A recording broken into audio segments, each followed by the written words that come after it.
You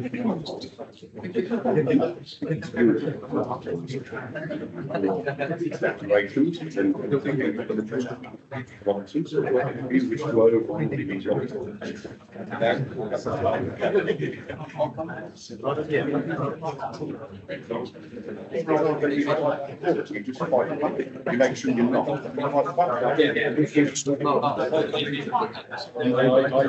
That is understandable. The option is there. If you'll just bear with us for a couple of minutes, members are arriving from other meetings, so there's a little bit of delay in the committee together, but I intend to start when Councillor Osborne's sat down.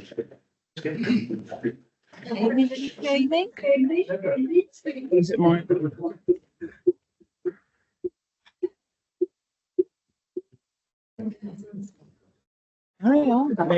Maybe.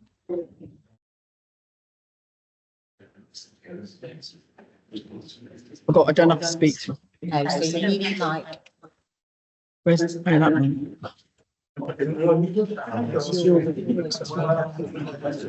Where's the mic on?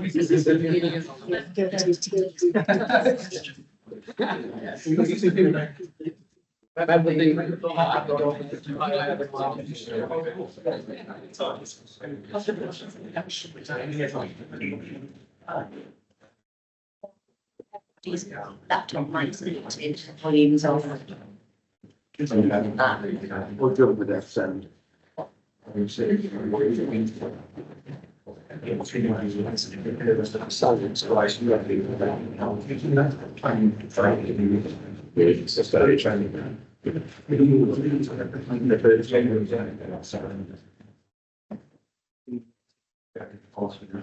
Welcome everyone to the end of September Planning South meeting. My name is Peter Seabright, I'm chair for today. We're not expecting a fire drill. If the alarm sounds, please leave the building through the emergency exits there, and we'll meet you in the car park. This meeting will be recorded and uploaded to YouTube following the meeting. So if there's anyone who doesn't want to be recorded, please let the officers know. We'll arrange for suitable editing. Can you please switch your phones to silent for the duration of the meeting? Please remember it. I'll be introducing each agenda item, and then planning officer associated with the application will provide visual presentation to aid members' understanding and remind them of the key points. I'll then call on the public speakers in accordance with the public speaking arrangements, and then the officers will have an opportunity to respond to any points of clarification raised by public speakers. Members will then be able to ask questions of the officers. Then the committee will debate and we can seek further clarification. And then we'll take a decision by vote. The first item on the agenda is apologies for absence. Chair, I've received apologies from Councillor Jason Baker and Councillor Martin Whale will be late. Minutes of the previous meeting. Is it members' wishes that I sign those as a true record of the meeting? Agree. Thank you very much. And declarations of interest. I have one, Chair. My gap is on the agenda today. Which item number is? I've forgotten. I know down the last one. So you get the round. I'm amazed at the leave of children forward, which is just.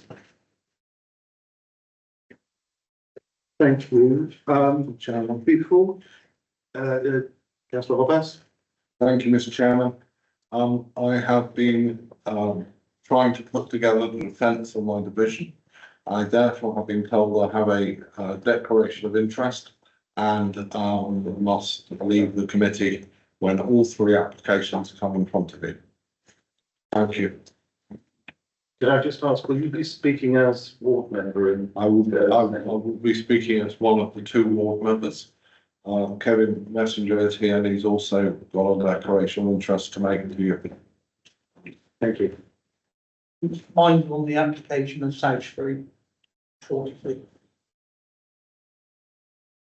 Any further declarations?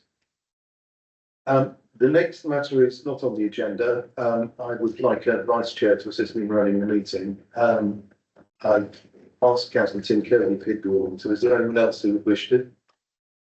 In which case, can I ask the committee to confirm if they're happy for Councillor Tim Kelly to act as vice chair? Yeah. Thank you very much. You want to assume the position? Then, take off.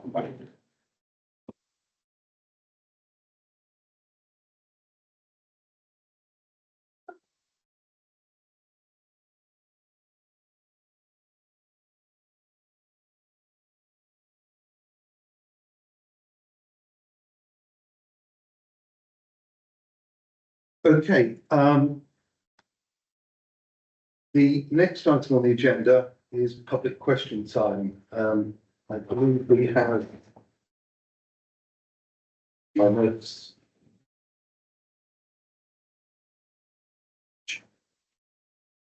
We have Mr.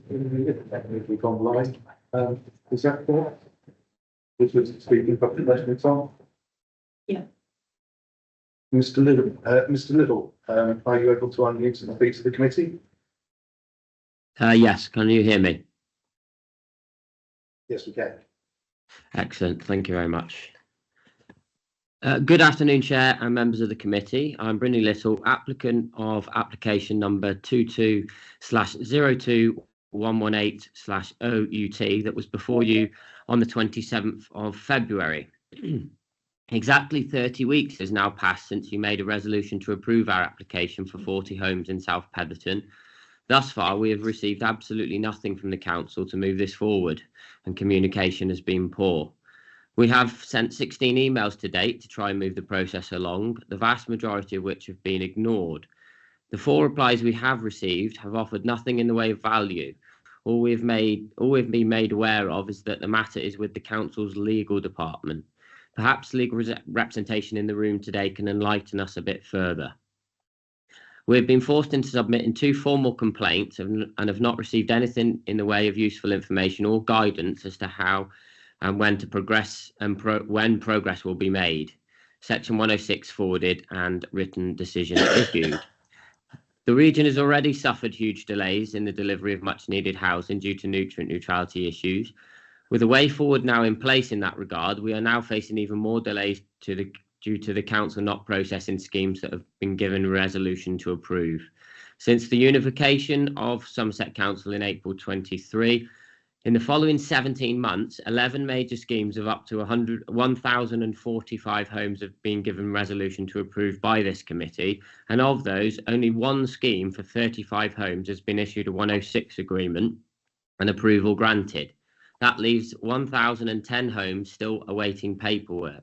We feel it's only fair to bring this sobering information before committee members, given the work that you've put in to vote for the approval of these schemes. We are aware of a scheme for 200 homes voted for approval by Somerset West Committee on the 1st of May, receiving their Section 106 signed agreement on the 23rd of August. So we'd like to know if the 106 agreements are being dealt with as a unitary authority or individual areas of north, south, east and west. We fully appreciate the council is experiencing resourcing issues. However, this offers little comfort to us as applicants, having paid our required fees and cooperated in a thorough and timely manner all the way through the process. We do not want any more rhetoric from the council explaining how and why they find themselves in this position. Quite simply, we would like to know when we will receive our draft 106 agreement and when we are then likely to receive our written consent once this has been approved. These unreasonable delays are extremely costly, not only to our businesses, but also to the delivery of much needed homes. We don't want excuses, we want action. Thank you very much. Thank you. We have the head of service with us. Do you want to respond now, or would you prefer to respond in writing? I think in terms of the detail of the complaint, we will respond in writing, we will provide a full written response to that. Just in terms of the query about 106, they are all being passed through to legal services centrally and they're allocated down from there. We will look into this matter further and provide a written response. Okay, thank you for your question, Mr. Little. We'll get back to you. Councillor Ross. Yes, I don't know whether it's in order for us to sort of question further. But the other. Councillor Ross, I just point out that this committee has no competence on the operation of the service. I know it hasn't, but I'm So interested. I ask you to raise your, raise any issues you wish to do with either the portfolio holder or the head of service. Well, I certainly will, but the two issues very quickly were firstly, if legal matters are going centrally and are then taken out. Again, Are we Councillor, ourselves? it's outside the competence of this committee, Okay, so that's please fine. take it up directly. But it does raise further questions. I And think we all agree, Yeah, but this okay. committee needs to deal with the business of this committee. Yes, it does. And And does lastly, that mean we will exactly. get a copy of the written response so we know that it has been dealt with? This committee has no executive powers. It's an ordinary committee of council. It is not an executive committee. This is an executive matter. So we need to take it up with the executive through the officer of the portfolio. Okay, so the next item, item 5, land south of High Street, Sparkwood. Sorry, Chair, can I just interject that? Sorry, I've just passed a note to Councillor Messenger, just because I believe we might have a declaration of interest in this application as well. He should make it before we start the presentation. But it's obviously a matter for him, but I have given some advice. That's fine. Oh, sorry, not smart. Yes. Apologies, not the smart one, the second application. Sorry. So the Sparkwood one, I believe we got it next. Are you taking this? So the planning officer has something to say on this. Have you switched it on? I On know the that. side, the power one. Should have a green light on it if it's on. Thank you, Chair. Just to say, it's come to light that there are some fairly fundamental problems with the committee report, which is written by Dave Kenyon, who now no longer works for the council. There are some consultation responses that are wrong.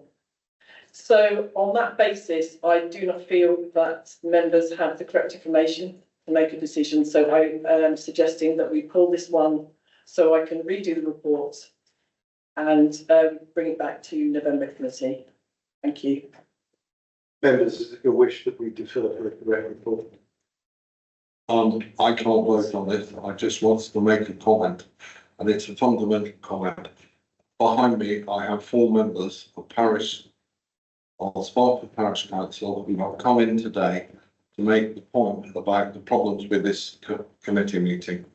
I also wish to highlight, which you have received because I sent it to you and to the chair, a report on the flooding and the sewage problems in Sparkwood, which the flooding officer at the council said that he didn't have the resources to do the full research before it came to this committee.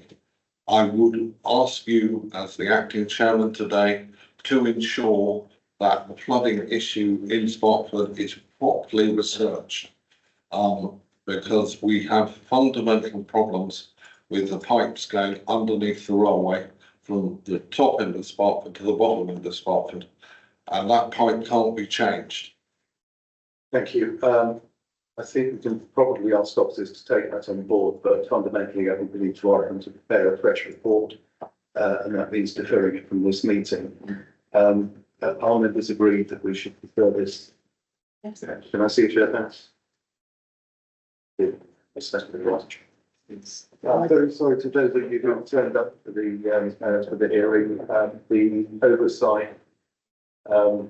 I must admit, because I've been into the planning file, I was reading the consultation reports and thinking it was a little strange. But now having had the explanation, I understand what went on, and it's safer for us to come at it afresh. Thank you. And I'm sorry for the inconvenience caused. All right, can I just say something? This has been going on for 2 years.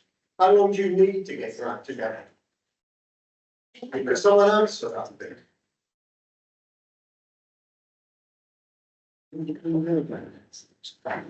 I guess not. I will say that.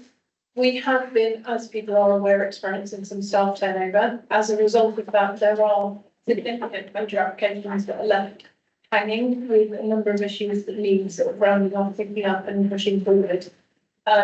We were hoping to get this on resolution to try and, cut off this period for you.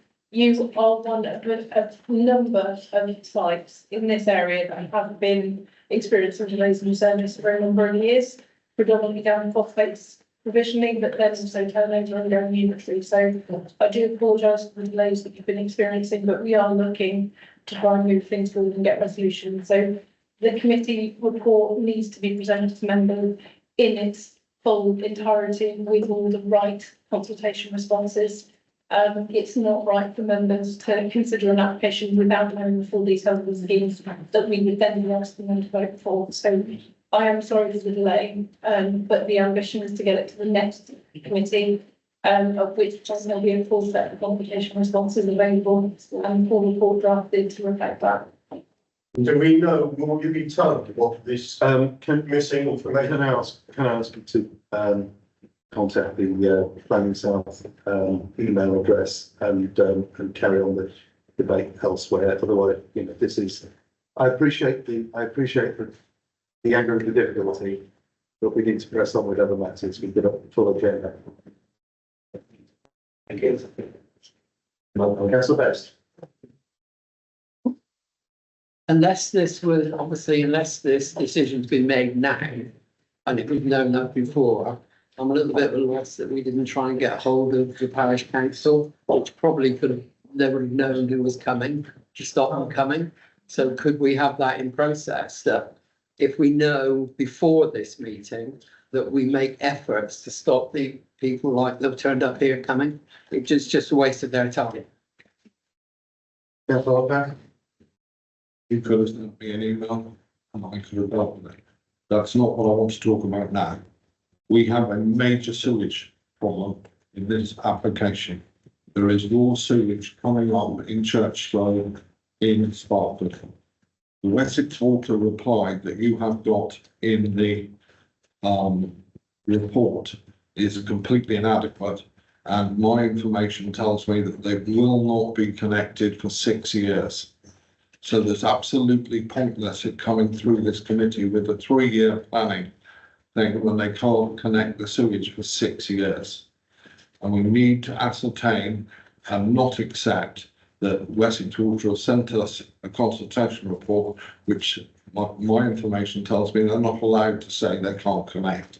It's illegal, but they haven't given them the time that it's going to take to do the connection. And the final thing is it's going to cost whoever does this connection between £2 and £3 million. And they have said in the reply in the papers that they're going to charge the applicant for that, for some of that connection.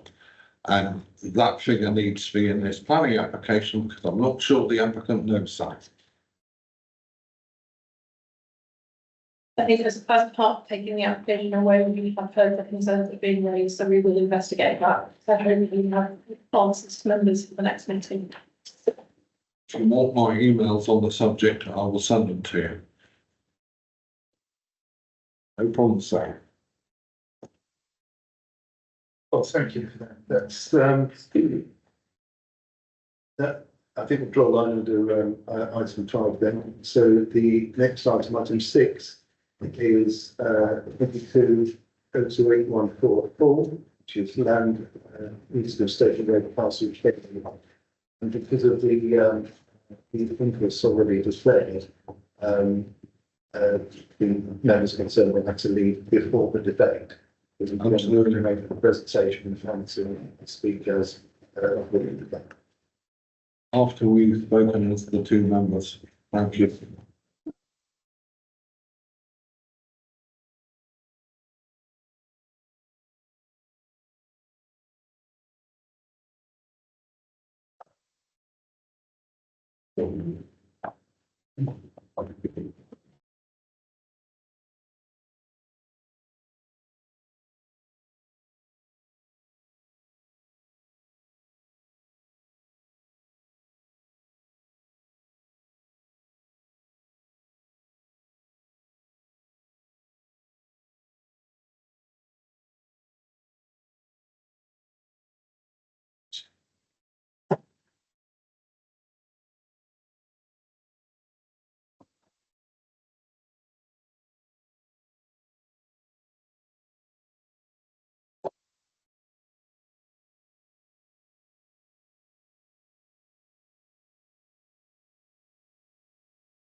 Thank you, Chair. This is a full application for the erection of 29 dwellings, taking access of Station Road at Castle Carey.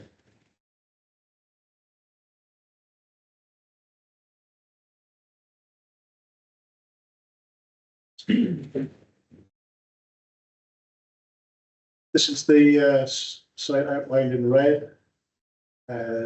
Station Road, Lower Ansford Road, the new development at Perfect Road and Ansford Close. Glastonbury Station is just north of this this map. Secondary school here, Stansford and Castle Carey.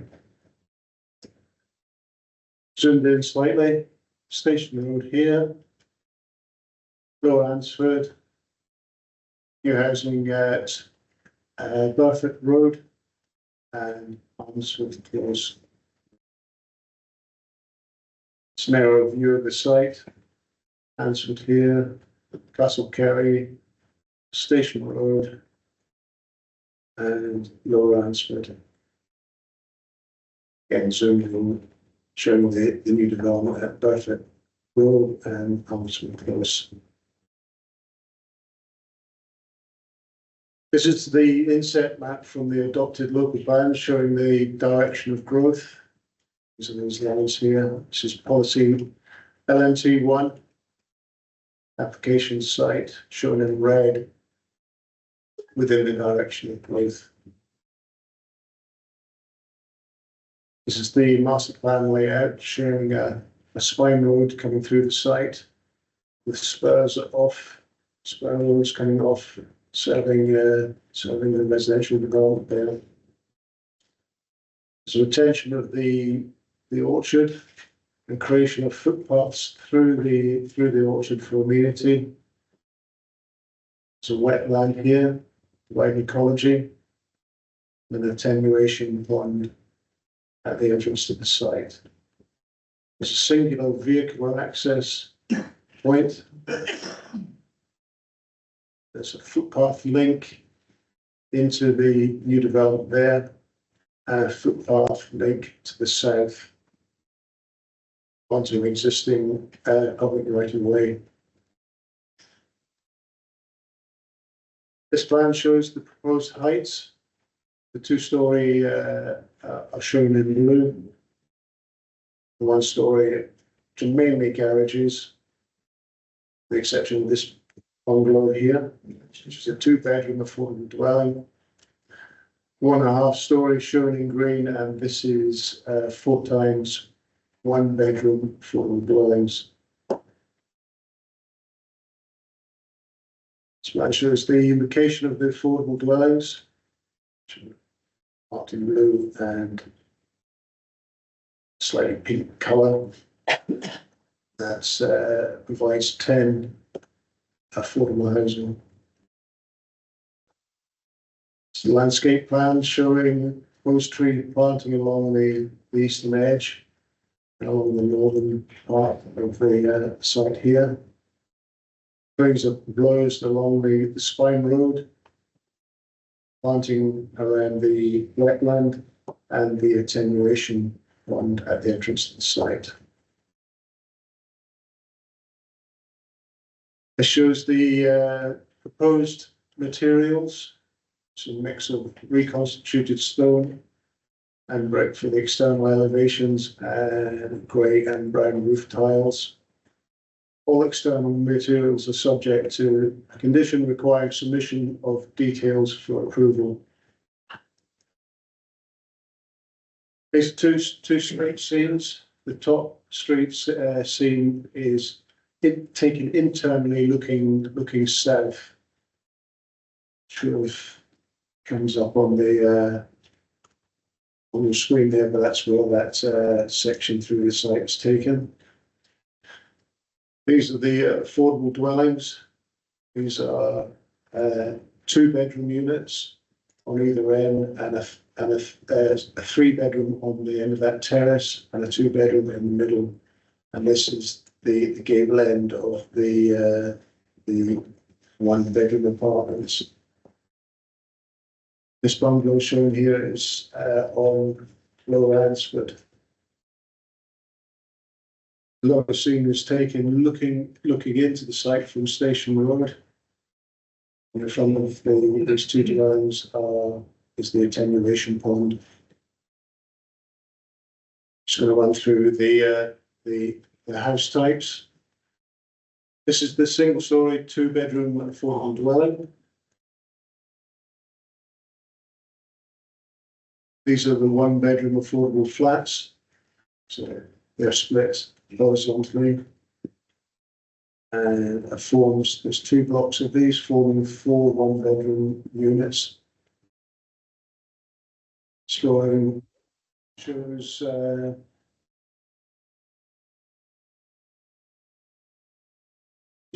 part of the semi-detached 2-bedroom units. And they form a total of 3 times 2-bedroom affordable dwellings. This is part of the terrace I showed you earlier, forming 3-bedroom affordable dwellings, which is a total of 2 of those units. So in total, 10 affordable houses. This is a 5-bedroom market house. So a 4-bedroom detached market dwelling. It's another 4-bedroom type detached market house. It's a 4-bed detached market dwelling. This is the 3-bedroom detached market dwelling. Key considerations for the committee is the principle of development has been established by the adopted local plan designation of this area as a direction of growth under policy LNT1. LNT1 states that the target for provision for housing should be at least 374 between 2006 and 2028. It's acknowledged that combined with this proposed development, there would be a total of 961 approved dwellings, equating to 587 dwellings over the minimum target. It should be noted that the 374 dwellings set out in policy LNT1 is not the maximum number. This has to be balanced against the said area's 5-year housing land supply, which in the council's latest position statement has improved to 3.44 years supply. However, the tilted balance outlined in the NPPF is still engaged This states that sustainable development should be approved unless any harm outweighs the development's benefits. In this case, the provision of affordable housing and the provision of much needed market dwellings and the associated economic provision in both the short term and long term is a significant benefit. All statutory consultees, importantly highways, LIFA, SES and Natural England have responded positively and set out in the agenda report before you, and have either recommended conditions or the use of the Section 106 agreement to secure mitigation. The applicant has found an acceptable phosphate solution through the purchase of credits using council-approved schemes, which can be secured by condition. It is therefore recommended to the committee that the application is approved, subject to the conditions and the terms for the Section 106 agreement as set out in the report. Thank you, Chair. Thank you. We have a first speaker, Gary Jeffs, a local resident. If you want to go to the podium again, please, and you'll have 3 minutes. Sorry, Chair. Chair Jeffs.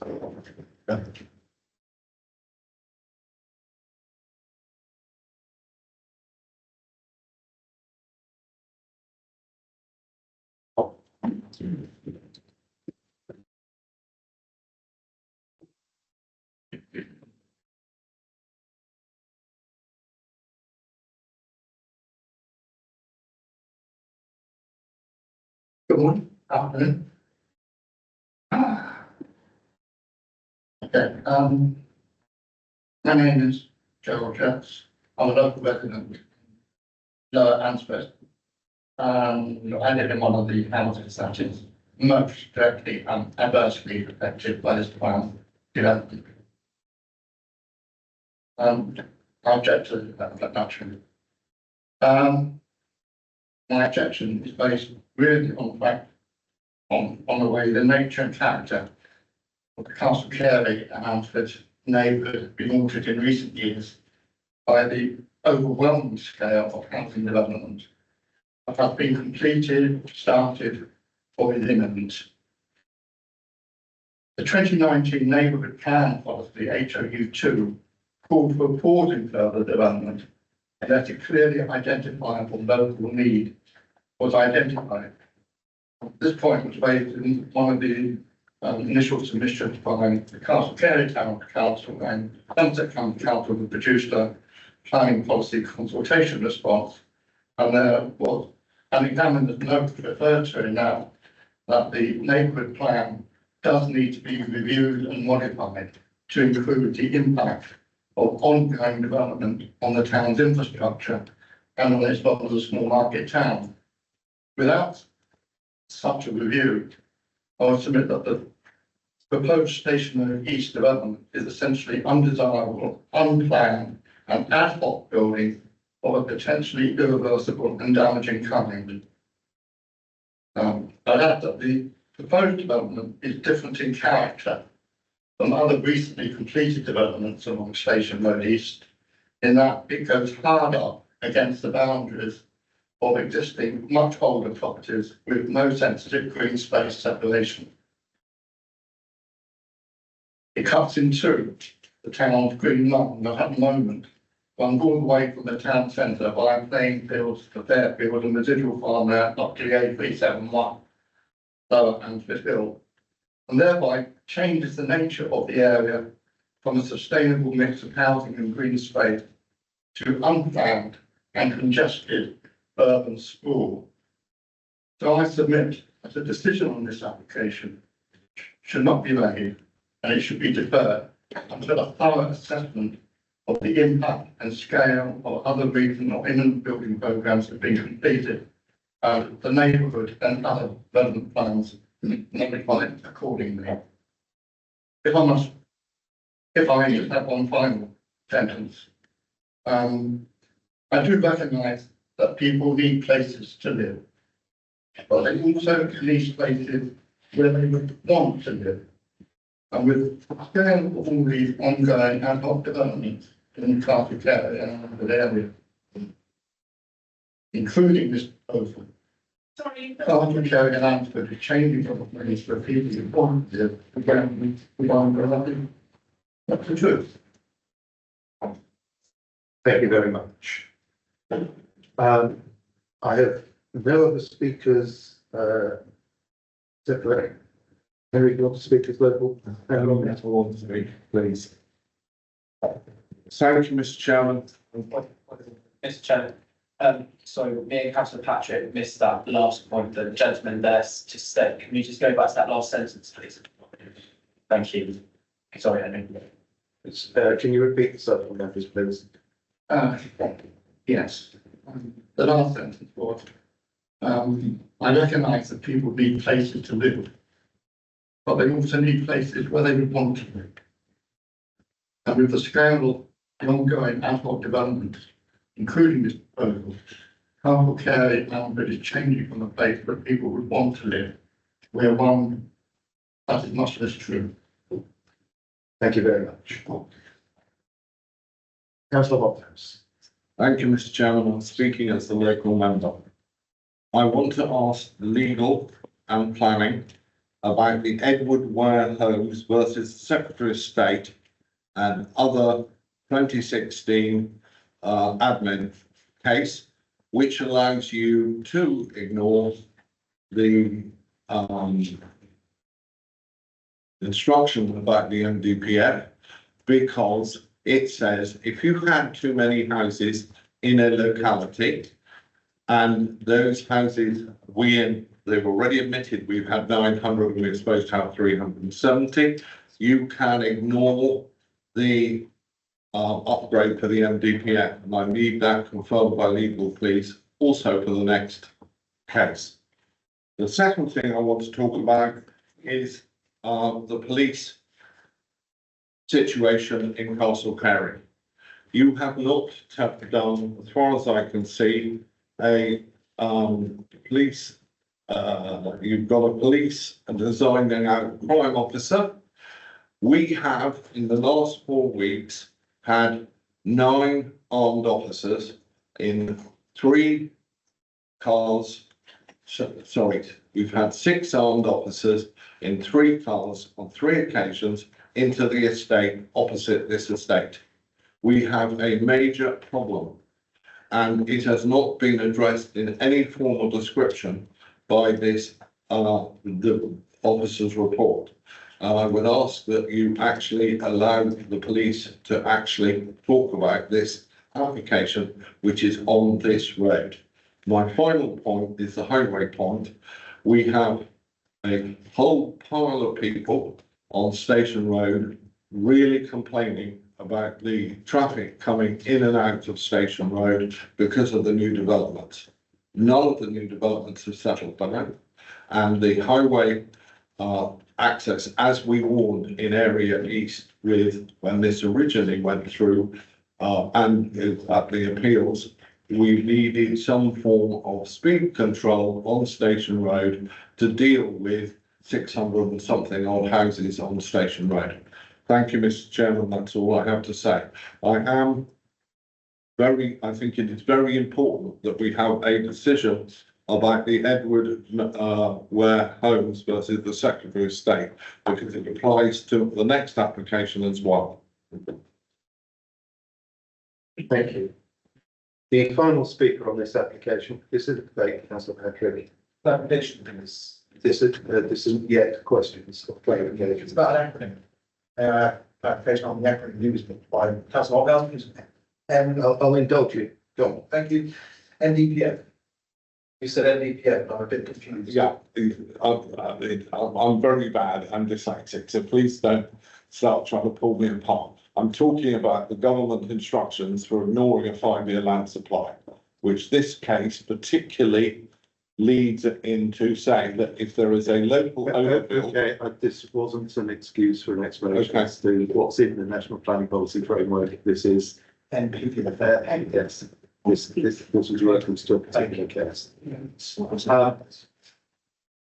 Finally, other local. okay, I did ask before the meeting. Could I ask for all the speakers to speak properly, loudly and clearly into their microphones? There's a lot of people back here who really got a job to hear, you know, through conversation. And I appreciate the difficulty, Councillor Locke. Unfortunately, some of the equipment is of limited capability, but we will do our best. Councillor Messenger, as local 3 minutes. Hi, my apologies for not putting it in earlier, but this was handed to me while I've been sat here. I predetermined this application on Station Road, which I'm somewhat shocked and red-faced that I'm now not in a position to represent my community. But it's clear, and it's been said, Carey has been overdeveloped, and the speed that this is happening is dividing the community. We're experiencing some very sad situations in Castle Carey. We're not, these developments aren't happening at a pace that people can get used to and adapt, and the new people moving in can adapt to. So I would question the speed that these developments are happening. And furthermore, the developments that have happened, a lot of them are negotiating their way out the 106 payments, and we're left with a road that we can't use entering Castle Carey on one of the biggest entry points. Thank you very much. Thank you, Councillor Messenger. The final speaker on this is David Hagan, the agent.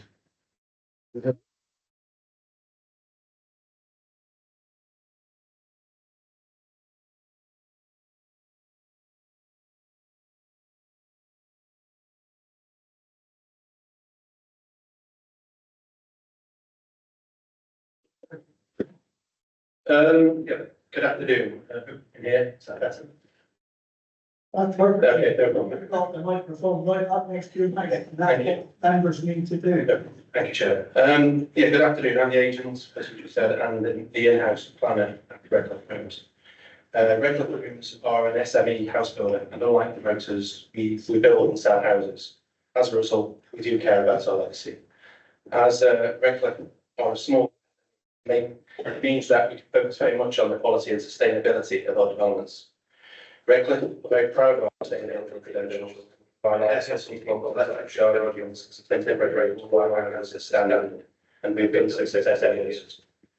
I wish to support the application in line with the objective recommendation. There were no objections from many of the key consultees subject to the conditions, section 6 contributions, which Redcliffe are. While I think specifically with some of the residents and councils regarding the increased level of houses and homes in that area. This site is a logical, sustainable location for a for a relatively small scale houses on that just 29 houses. It highlights seasonal surrounding locations and also continue development. The site is instance of the area of the existing population, which covers national and local guidance in terms of accessibility and sustainability. The site is also located close to the train station. Work has been undertaken to address questions like single depth of low train range, material accessibility to train range, and both application. Some of the areas also like I myself and licenses and achieving the homelessness particularly.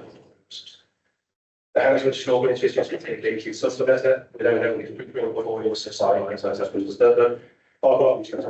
stretch rate. The local plans and successful achieving the review. The new government made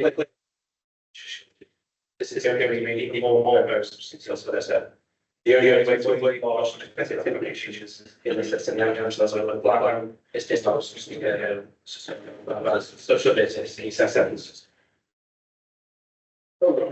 That's not it's when I found houses in communities which are by the area. The design is high quality, highly energy efficient, timber frames, air source heat pumps, and electric vehicle charging points. It is sustainably located, surrounded by housing developments and an easy reach of Castle Carey. All statutory consultees raised no objections, including the Local Drainage Authority, Wessex Water and Highway Authority. The planning officer supports the application. The application is satisfactorily mitigated against spot debates from the development. The development will add to the housing land supply. And in addition to housing, the application will also provide significant contributions towards sill, education, open space, play space and possibilities. In light of all these points, I would kindly ask these for this application. Thank you. Thank you very much. So that concludes the speakers. Before we move on to that, just wait for the members to withdraw. Can I just ask officers first if there's anything in the presentations that they wish to respond to directly before we move on to members' clarification? I'm afraid I can't answer councillor Hobhouse's first question regarding the case law.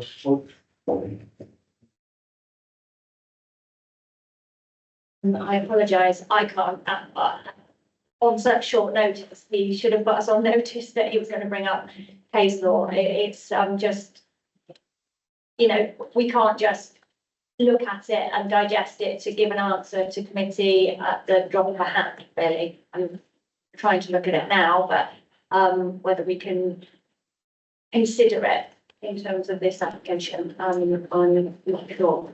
That's where we are at the moment. Were there any further points? Yeah, what I would say is that the tilted balance in the NPPF doesn't say that you can't refuse things if the harm outweighs the benefit. Thank you, councillor Osborne. Thank you. That was one of the points I was going to raise was, could we have that legal opinion, please, that councillor Hobhouse has referred to, because it does sound in this case a very important decision, particularly if it allows us in this case where you are significantly over your house gap allowance. Not only that, in this case, you are also going to upend your settlement hierarchy because you are taking a market town into a primary market town, so therefore you are impacting your hierarchy.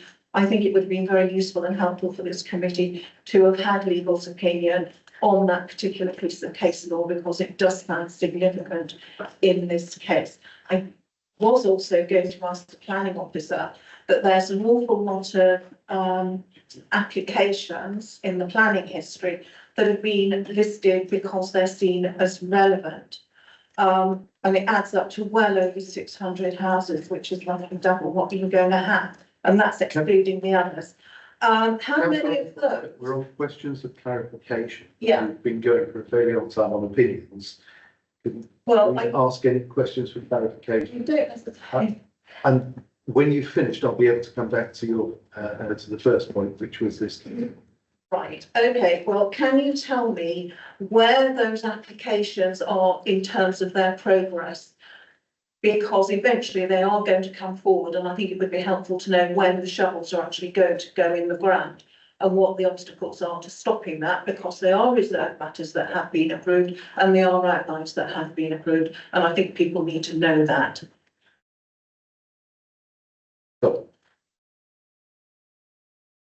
Councillor Osborne is quite right that there have been a lot of applications set out in the relevant planning history.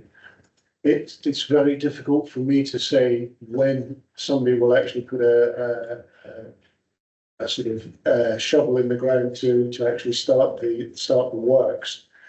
But there are currently a reserve matters application that's outstanding for 165 houses, but that is providing the link road from Station Road to Torbay Road, and that's an important consideration to take into account. And do we know when that is going to be resolved, or presumably it will come back to this committee?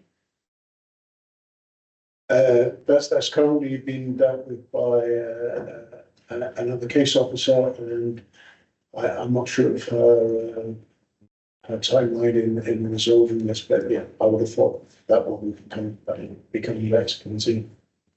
But you have no idea when. Councillor Osborne, I think you've made your point.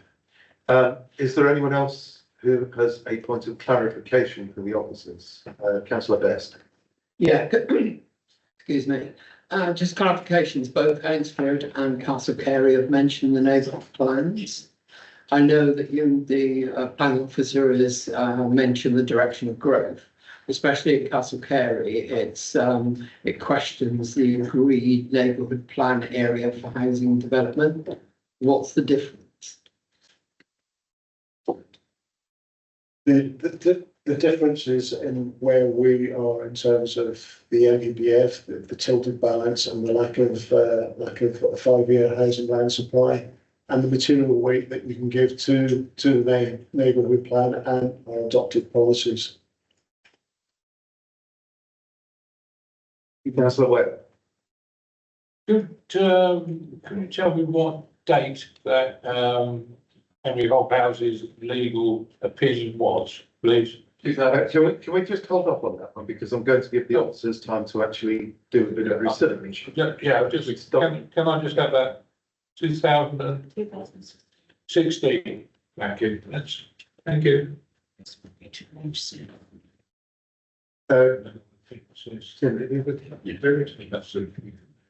Thank you, Chair. Just a point of clarification on drainage. I have a feeling I may have asked this before, but my understanding is the law means that this site must now drain 15% better than it did as a field, and that is an enforceable issue. So does that mean that if legally it has to be 15%, that's a decision that we can't make?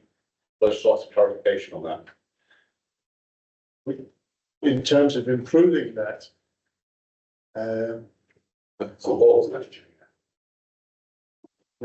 that's something that the government's the LLFA use in terms of the runoff from the fields. So yeah, that's something the LLFA have agreed with the applicant. I'd like to just delve into this alleged difference between the neighbourhood plan. My understanding is the neighbourhood plan, whilst it doesn't allocate this field, doesn't actually say it mustn't be housing. And equally, it says that the pause is only if there is no local housing need. Yet we've got an affordable housing requirements on this development, must be supported as for local housing needs. So surely this is actually in compliance with the plan. Yes, I mean, LNT1 is set out at least, I don't have the figures right, it's 375 units. It's not set as a maximum. It's something that achieve at least.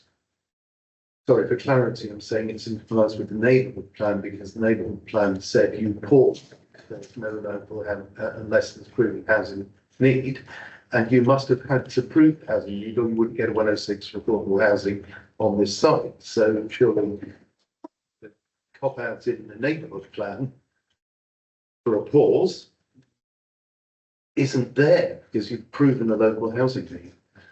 The affordable housing officer has come back and said that there is a need, and that's the requirement for. Just one last point on this. My reading of the neighbourhood plan is that if there was no local housing need, then there would be a pause on the extra sites. But you're telling me that you've got a local housing need, therefore there's no pause. So it's actually in compliance with the neighbourhood plan. Correct. Yeah. Councillor. Can I delve further back into that? If, like I say, with all applications, affordable housing are there, if you now stated that there is, what is that meaning? And then there's a figure stated. I don't think there's something stand out, yeah, and then it's for the need, or whether this is a contribution of giving. Well, like this is the houses, because about 8 months, there is one for houses.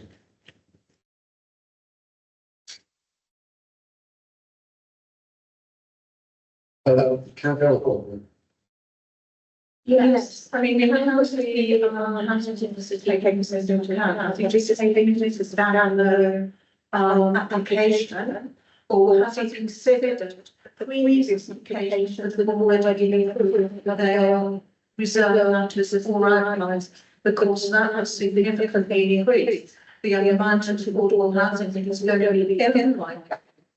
And I'm pretty certain if you take it together, 31% of roughly analysis, that is going to be quite a considerable amount of affordable housing.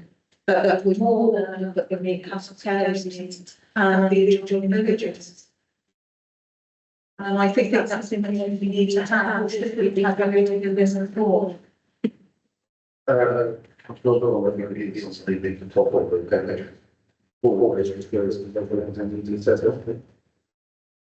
Yes, I think it's just in relation as with behaviour.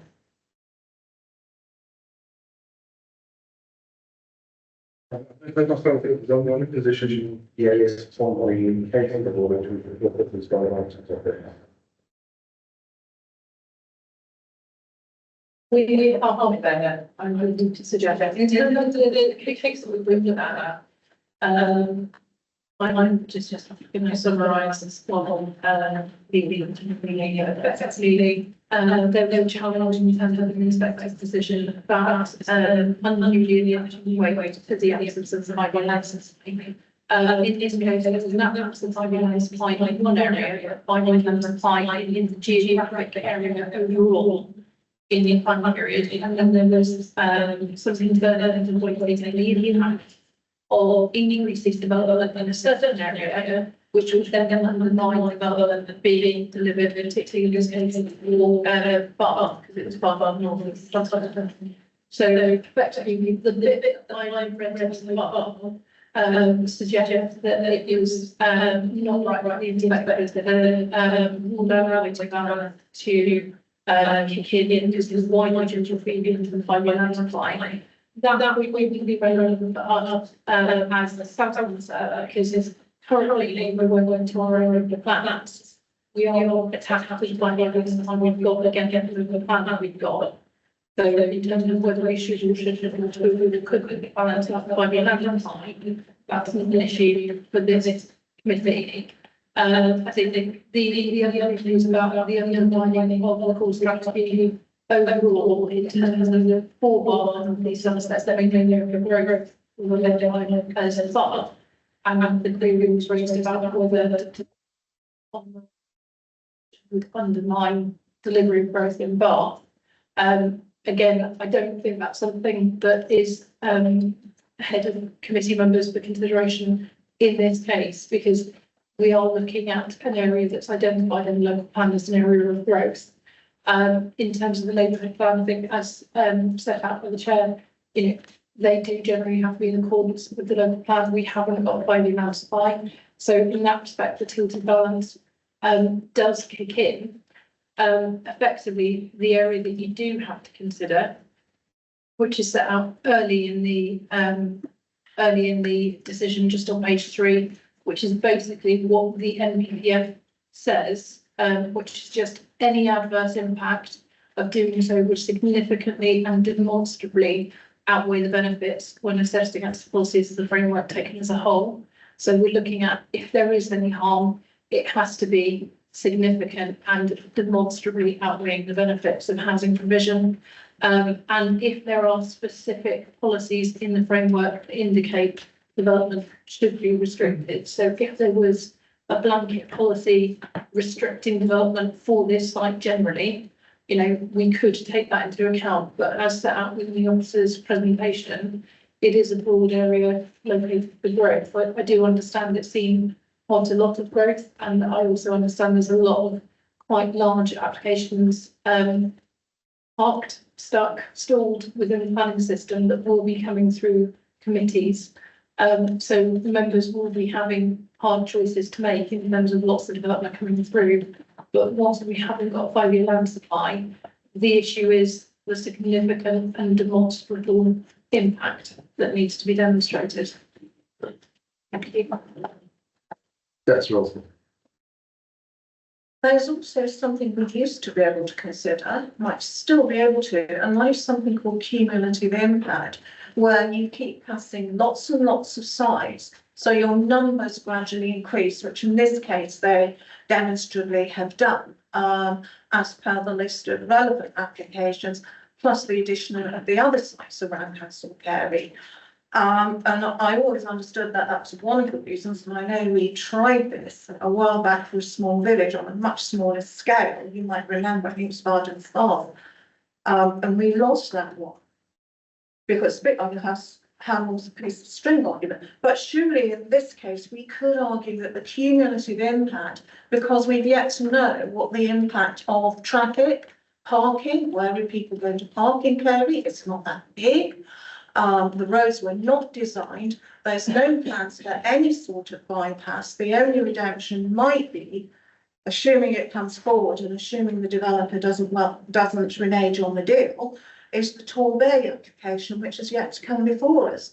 So surely cumulative impact comes into it, because the amount of housing that has been put, and it's been said, in a very small market town, which are also locally distinct to South Somerset. South Somerset is noted for its local distinctiveness of market towns, not primary ones, but the other sort, the smaller ones that sit below. And that is something we could be in danger of losing if we're not careful. Thank you. Cumulative impact is a material consideration, so it is something that members can consider. If you were looking at cumulative impact, I would be asking you about evidence. So what evidence have we got in terms of what the impact of that cumulative development is? But in terms of highways, because that was mentioned, the highway officer is on the committee call, so if there are any questions about that, but they have commented and given recommendation for conditions on this application and the surrounding applications. And there is a named highway officer that covers this area. So they will be aware of all the other consents or all the other live applications that we're still considering as part of their comments. So my cumulative impact is a consideration.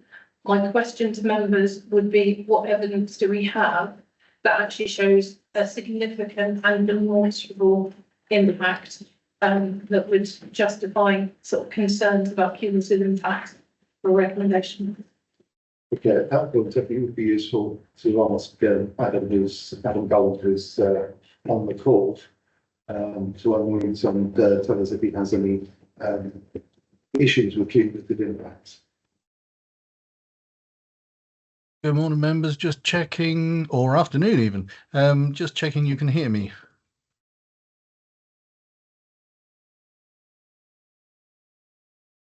Could somebody confirm they can hear me, please?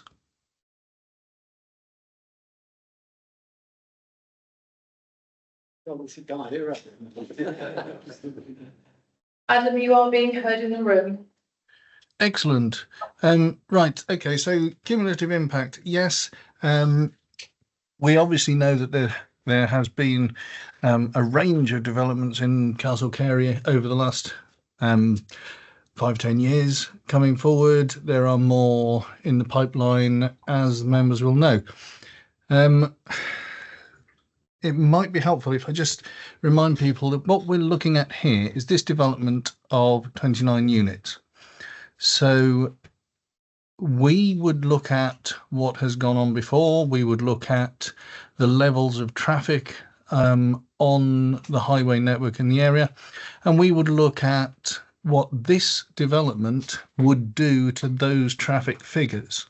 Now, 29 units, if we look at the TRIX database, which is the nationally recognised resource for trip generation, says that 29 units will generate in the region of 15 vehicles in the peak hour. Now, that's basically one vehicle every 4 minutes. So we would look at how that equates to the existing traffic, bearing in mind that, yes, some of these developments, as mentioned previously, have already come forward. We can't see any collision data that suggests an inherently dangerous use of Station Road. So one more vehicle on average every 4 minutes, we were considering cannot be decided, well, cannot be described as severe when we are looking at the terms of the National Planning Policy Framework. The other aspect of all this is the national guidance is to now look at pedestrian and cycling infrastructure as a priority prior to vehicular use. Now, as you've heard, there are footways leading into the centre of town. So there is infrastructure in place to help people not to use their cars. And so we also take into account the results of what will happen in the future when we consider travel plans, travel planning, active travel, and the other infrastructure improvements being brought forwards by the various different developments in the town. So taking all of that into account, yes, as you've been advised, cumulative impact is looked at, generally more so by your local planning authority officers. We as the Highway Authority do have one eye on it, but we also take account of things like travel planning and active travel. And after all of that, the increase in vehicles of one vehicle every 4 minutes in the peak hour, like I said, we could not say that that was a severe increase or a severe impact on the local highway network. Thank you very much. That's very helpful. Stephen, I think you had a question. Thank you. A question for the planning officer. Could you just remind me of the mix of the affordable housing in terms of what is going to be for rent, shared equity? Do we have that breakdown? Thank you very much.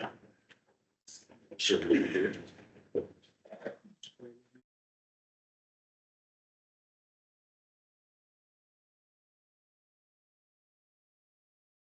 on page 66.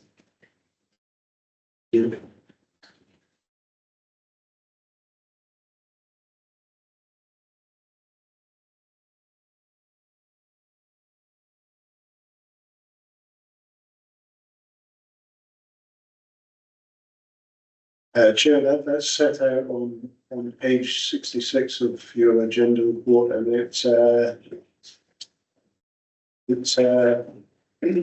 sets out as 4 one-bedroom flats, 4 two-bedroom houses, and 2 times 3 bedroom houses. And the mix is 35% of that be for affordable housing, split 75 and 25 for social rent and first homes on a full rata basis. Thank you very much. I think it's really important that the developers listing, that if this does get approved, that they really do fulfil that agreement. We don't try and rename it. I will certainly track that because we do need these affordable homes provided. Okay, well, what's clarification? Councillor Best.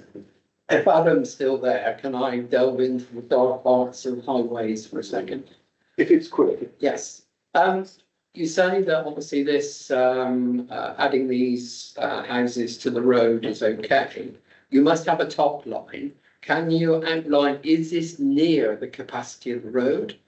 Or can it take a lot more? Just as members, sometimes we get, let's say totally confused that you keep saying that a road can take more and more and more, but where is the end line? And looking at this road, what is the top line capacity of that road?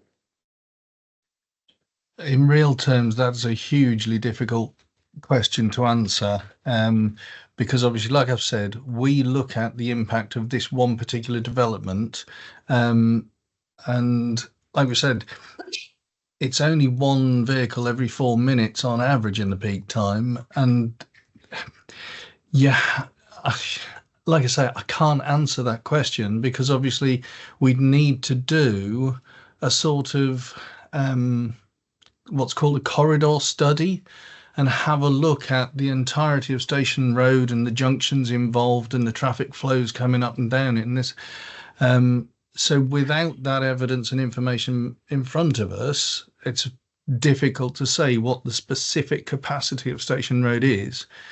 All we can say is that looking at, like I've said, the applications already in place, those that are providing travel planning and active travel improvements and pedestrian improvements, crossings and infrastructure, we can say that this particular planning proposal is not going to be detrimental to highway user safety or efficiency. If you'll indulge me just one more go.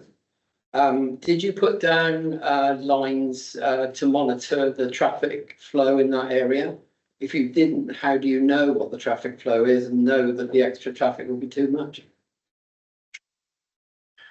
Well, obviously the developer will have undertaken surveys and things, but like I say, we have to look at the scale of development coming forwards. And on the back of 15 vehicles in the peak hour, it's not severe.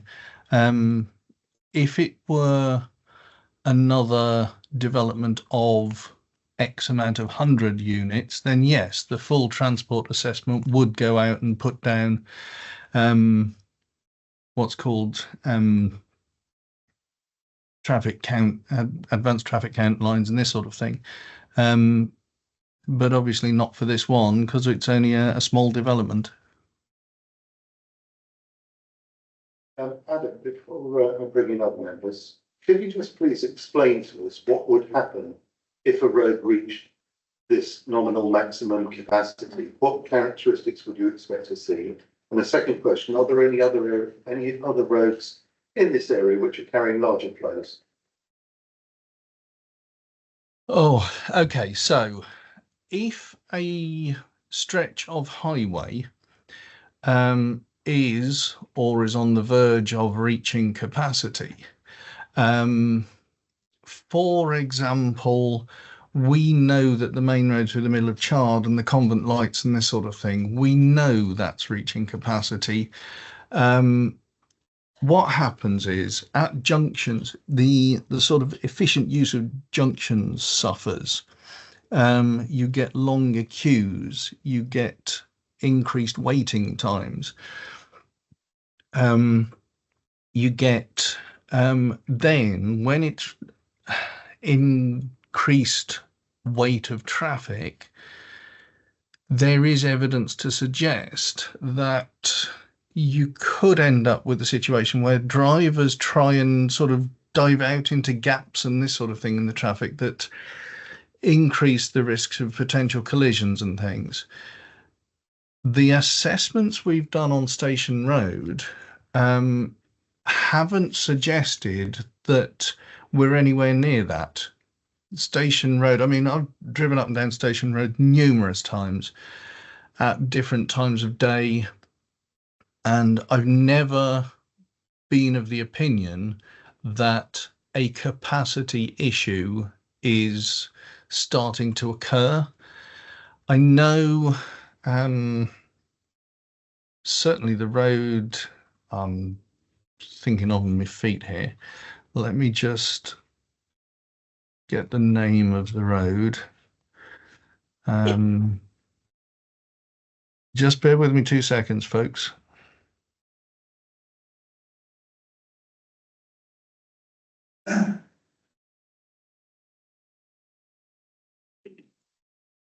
Right, yes. For example, we know that your A371, where it goes around the northeast edge of Ansford, we know the levels of lorries and things on that at times for the signalised sections of the road through the narrower parts of the town. We do get queues, and yes, okay, I've sat in queues on there, but again, it does still keep moving more than, for example, the convent lights in Chard, where we know there's that capacity issue. So yeah, it's, as I say, the whole thing, it's a difficult thing to answer without major surveys of the traffic along the roads and this sort of thing.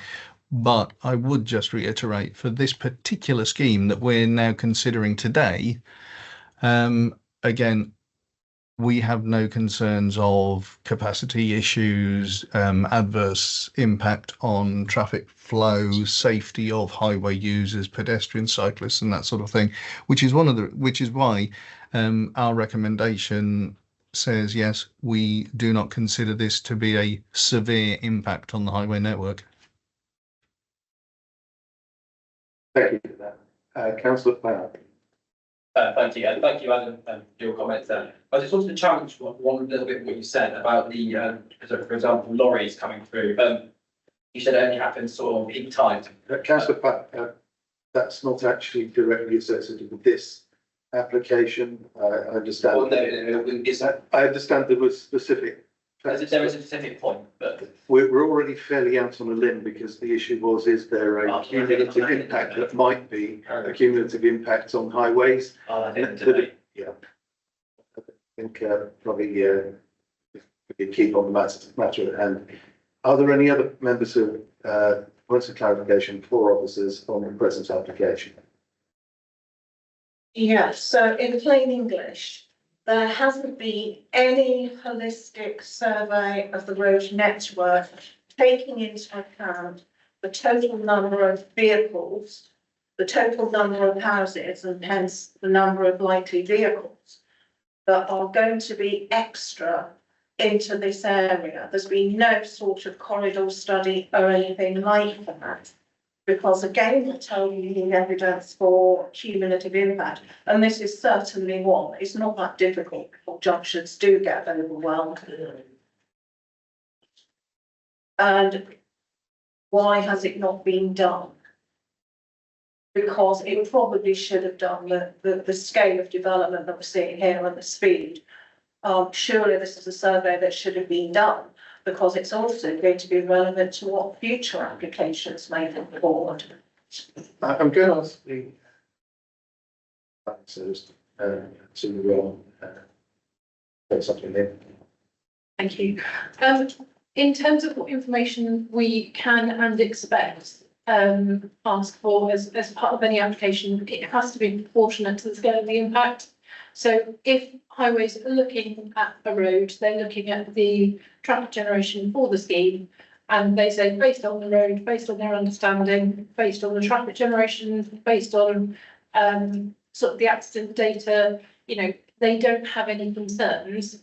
It would be unreasonable of us as a local authority to go back and ask the applicant to undertake thousands of pounds worth of work to demonstrate the information that the highway officer is satisfied with. If the highway officer goes out onto site and goes, actually, it's quite a busy road, actually, there's some accident data here, the information I've got isn't very robust, you know, I want further information, highways can and do go back and request further information when we need that clarified. In this case, the information provided by the applicant at the point of submission, alongside the site assessment and localised knowledge of the highway officer, has led to the highway.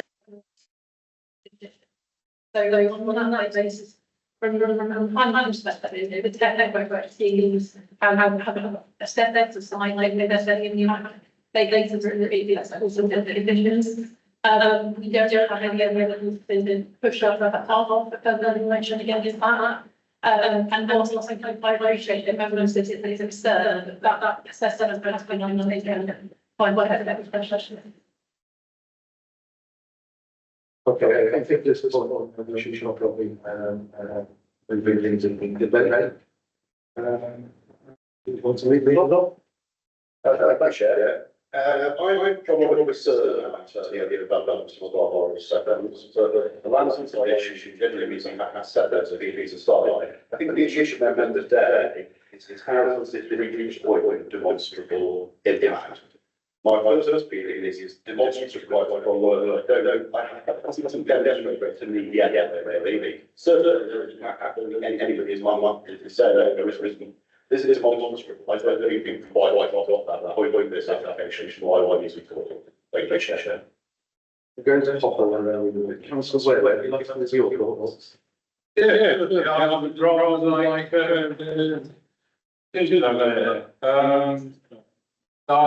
feel that, we always told was just with the application. That's what I'm trying to do, and actually, on the, from the developer and the planning processor, this is very reasonable.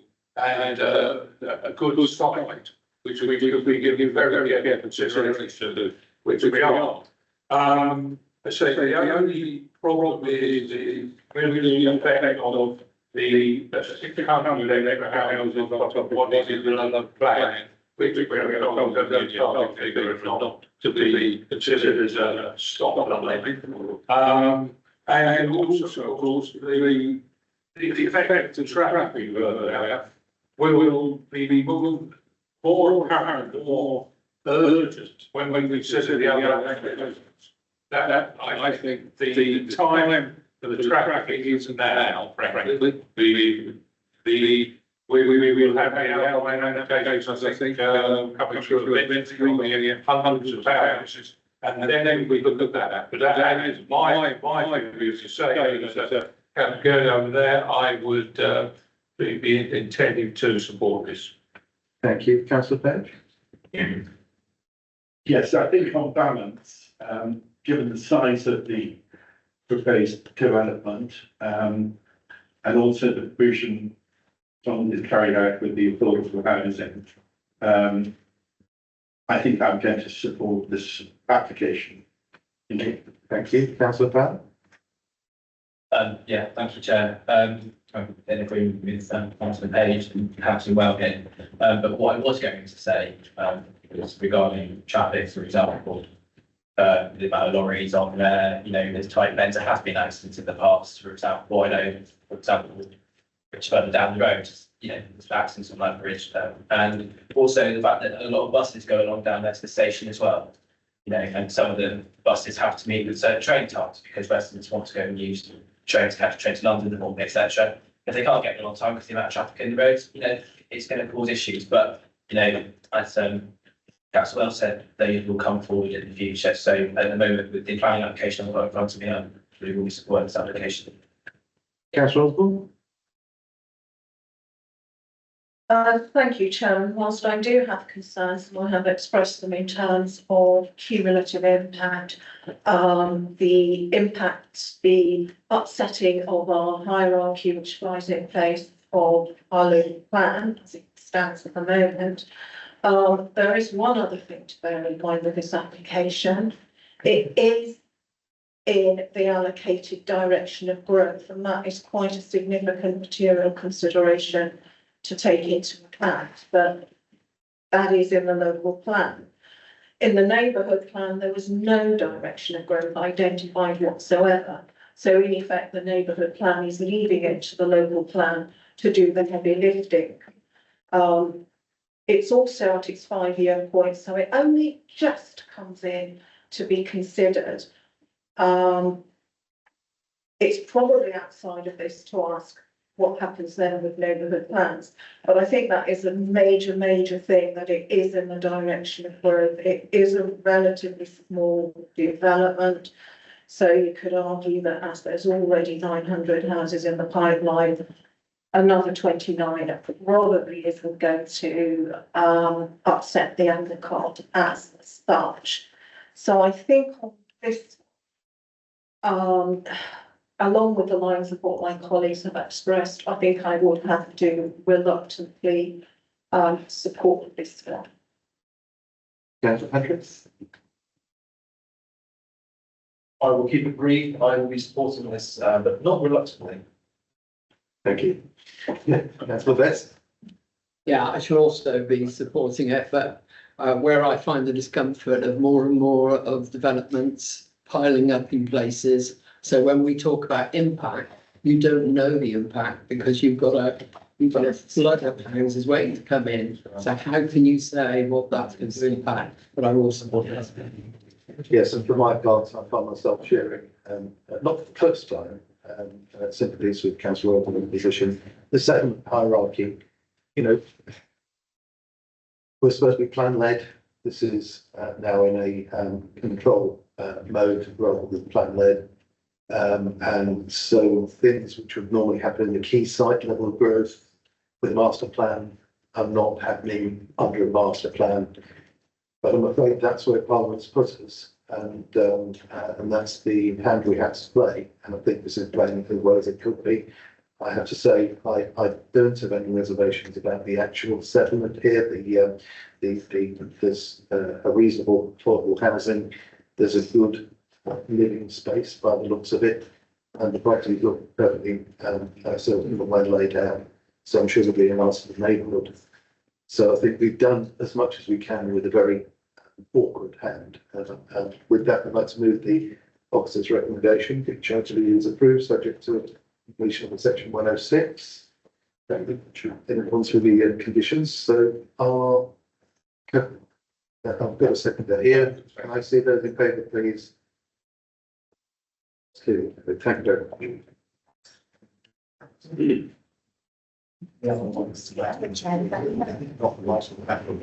Can I suggest we have a order break until 5 past, please. Yeah.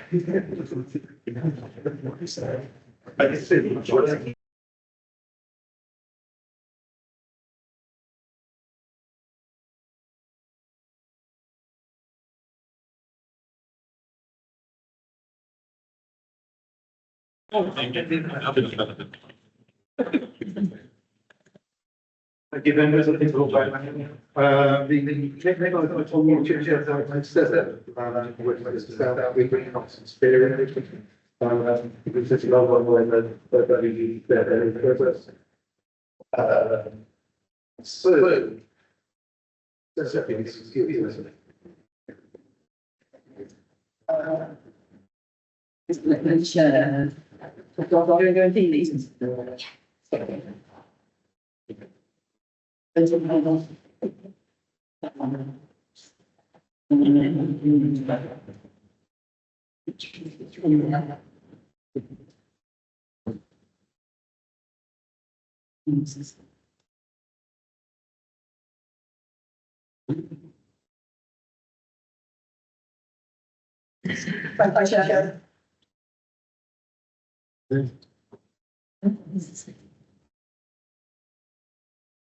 This is not application was carried.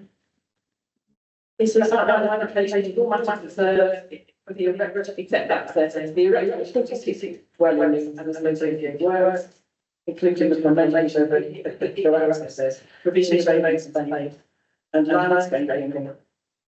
And I've got one update. There's one further comment received. Which most of these covered in the report, but one thing they can't come report, which is the impact on the mourners at the cemetery. And the CPRE have also commented after the report was written. Their comments are available on the public website, and the majority of them are again covered in the report, but they do raise the issue of the effect on the cemetery next door. So the application site, as we can see here, comprises of an agricultural field, 2.7 hectares in size, and the site is bounded to the east by South Street, which is the B3152, to the north by existing residential properties along Potkill Elm Lane, and to the west and the south by existing agricultural land. The site has a gated vehicular access at the moment, which is situated within the southwestern corner of the site, and it's adjacent to the cemetery, which is down here. The centre of Castle Carey, which has a number of shops and cities, as you know, is located 850 metres to the north of the application site. And that gives it in a bit more context. This shows it in satellite. I'll get on to This is indicative plan showing the access, but it gives an indication of how the site could be developed. So it's an outline plan permission with all matters reserved except for access for up to 46 dwellings.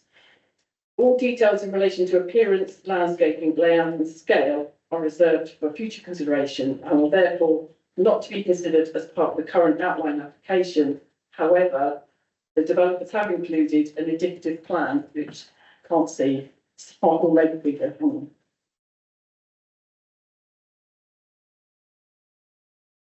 Better size. Reduce it slightly so it fits on the page. If I do it as a slideshow, that'd be bigger. Yeah. Okay. Actually.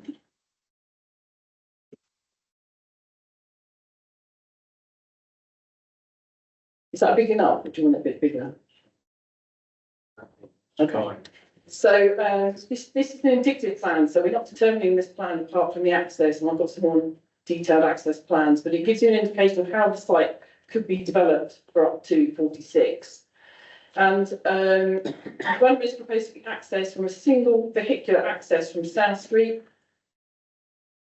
And these are the detailed plans. These are hidden away a bit in the TA, but this shows a standard Bellmouth access to South Street with, and this diagram here shows there's footways, 2 metre footways either side are being proposed, either side of the proposed access.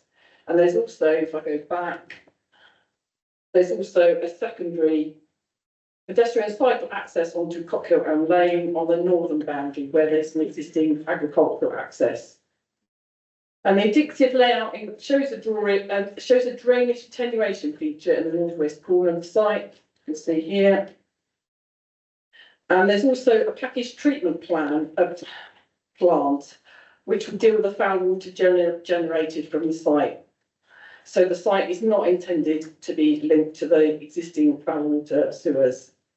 Open space is proposed along the western and southern boundaries of the site. The proposed 46 dwellings are a mix of sizes from 1 to 5 bed units, and the scheme is policy compliant with affordable housing policy provision of 35% affordable homes, which is 16 units.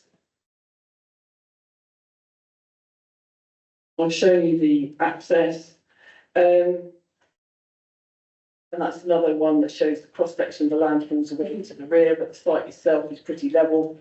And this is the parameter plan that Dave negotiated.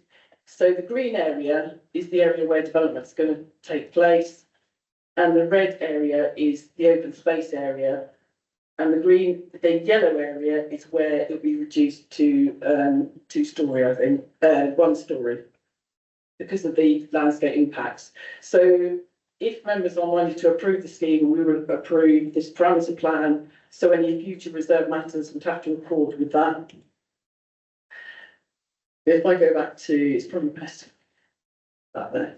With regard to the principle of development, we've obviously had a discussion on the previous application, but as we don't have a 5-year housing land supply, the policies in the South Somerset local plan related to housing provision are therefore out of date, and we have to use the tilted balance in paragraph 11D of the NPPF, which states that permission should be granted unless any adverse impacts of granting permission will significantly and demonstrably outweigh the benefits when assessed against the NPPF as a whole. And it's also of note that the settlement strategy for the local plan defines Ansford and Castle Carey as a local market town where provision will be made for housing.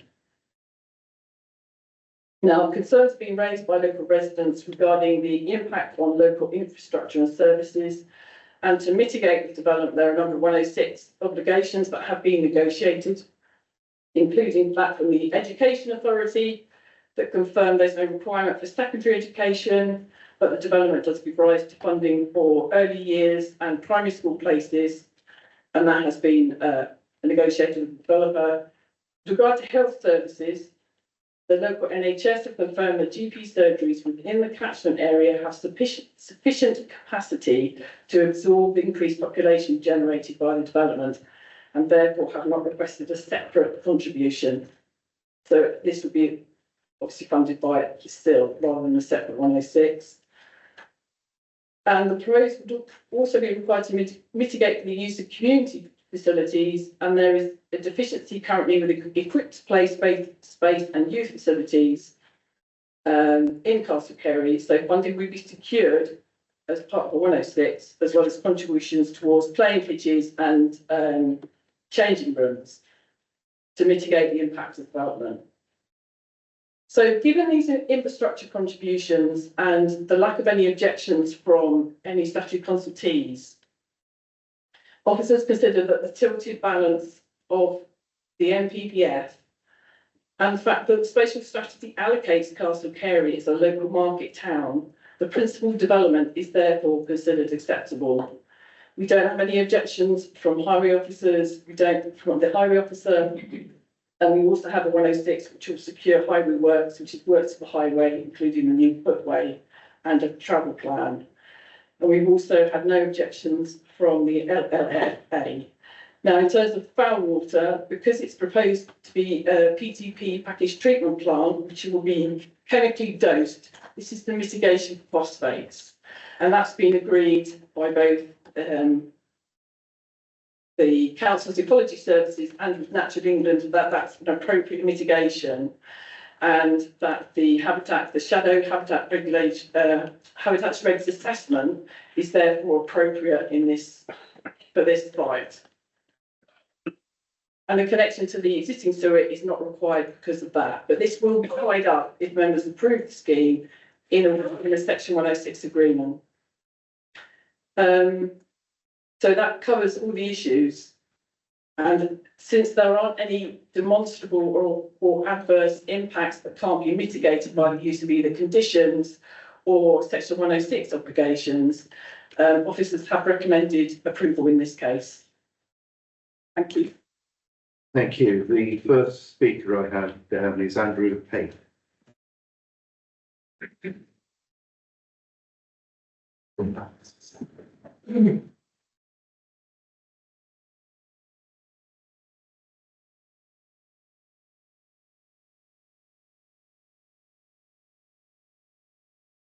Good afternoon. Thanks for the opportunity to speak. I'm a local resident. I'm speaking in opposition to this application. My focus is on what happens next rather than on the principle of development.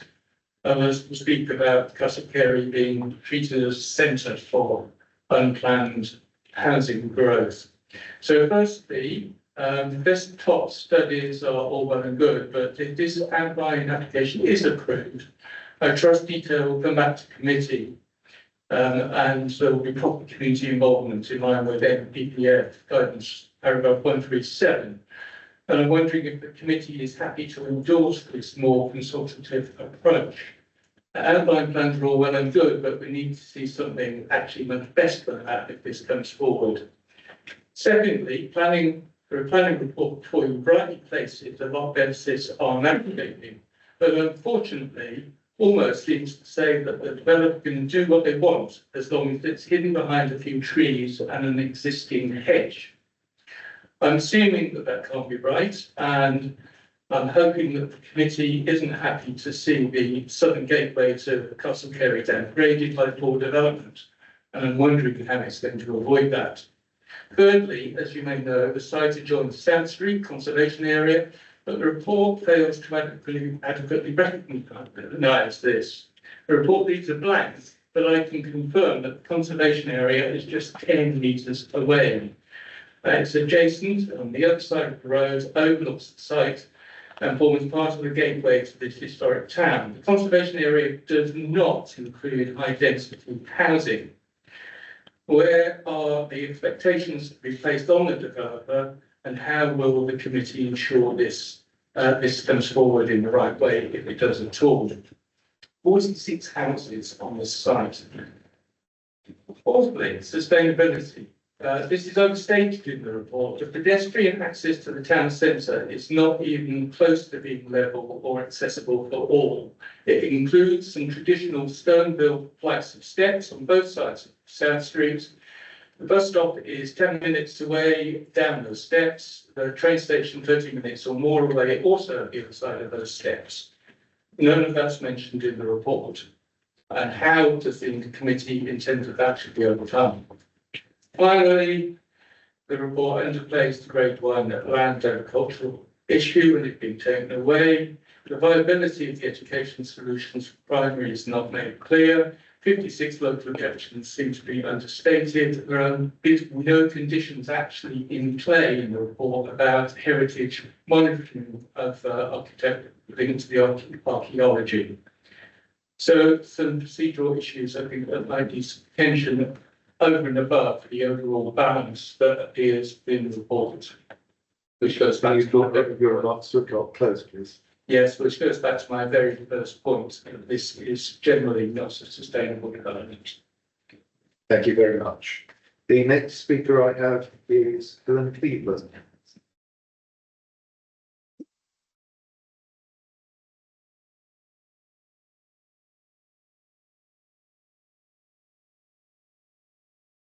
Is this on already? Press the button. Yeah. Good afternoon, I'm Helen Cleveland, local resident and chair of Care for Caring. I don't object to everything, there's the prior application, but we do object to this one, which demonstrably destroys a treasured landscape area as to the damaging avalanche of speculative development in Kerry in a way that's substantially contrary to local and neighbourhood policies. For the following reasons, I ask you to refuse or at the very least defer this decision until members have more information. I don't dispute a tilted balance applies, but the officer recommendation goes further, suggesting the proposal complies with certain policies regardless of the tilted balance, when that is obviously not the case. This is a dangerous and unnecessary precedent for future decisions in the whole of South, not just Kerry. The most startling example relates to policy SF5. The policy conclusion on page 18 states that proposals are contrary to SS5 and the direction of road policy. The report then claims full weight is given to SS5 on page 32, but then in the reasons section on page 35 asserts the proposals are in accordance with SS5. These contradictions effectively overturn the hugely important SS5 local planning policy that markets plan settlement hierarchy should be maintained with a progressive approach only in the direction of growth and at a sustainable scale. The initial conclusion was obviously the correct one. There is a clear non-compliance with scale and direction of growth policies, which are grounds to refuse. In round terms, 1,000 new houses so far for a small local market town is wholly disproportionate share of the 5,000-ish in total allocated to all the market towns, contrary to SS4 and point wholly omitted in the report. The cumulative impact of non-sustainable transport increase is also ignored. 1,000 new houses equates to broadly 5 to 600 additional vehicles per hour at peak hour, extrapolating from the order of the report. It will probably be worse if a recent census for Kerry shows fewer than 1% of local residents use public rail bus transport for work, as they're not realistic commuting services in our area. This is not sustainable. The recommendation also wrongly omits any reference to the obvious non-compliance of the neighbourhood plan. Finally, the recommendation lacks any evidence on the impact of current phosphate mitigation progress, which under the Hallam Court of Appeal decision can be taken into account by members in deciding what weight to give to policies that are technically out of date. 9.6 million has been allocated to Somerset to deal with the phosphate issue, which is a whopping amount per unit of housing share. Can you put your remarks to a close? A funded plan has been approved with mitigation estimated in Q3 by 2025. Members should have advice on the impact of this on 5 years housing land supply so they don't approve a glut. So I ask you to refuse or at least defer until the additional advice is made available. Thank you. Thank you very much. The third speaker I have listed is Philip Benson. Thank you.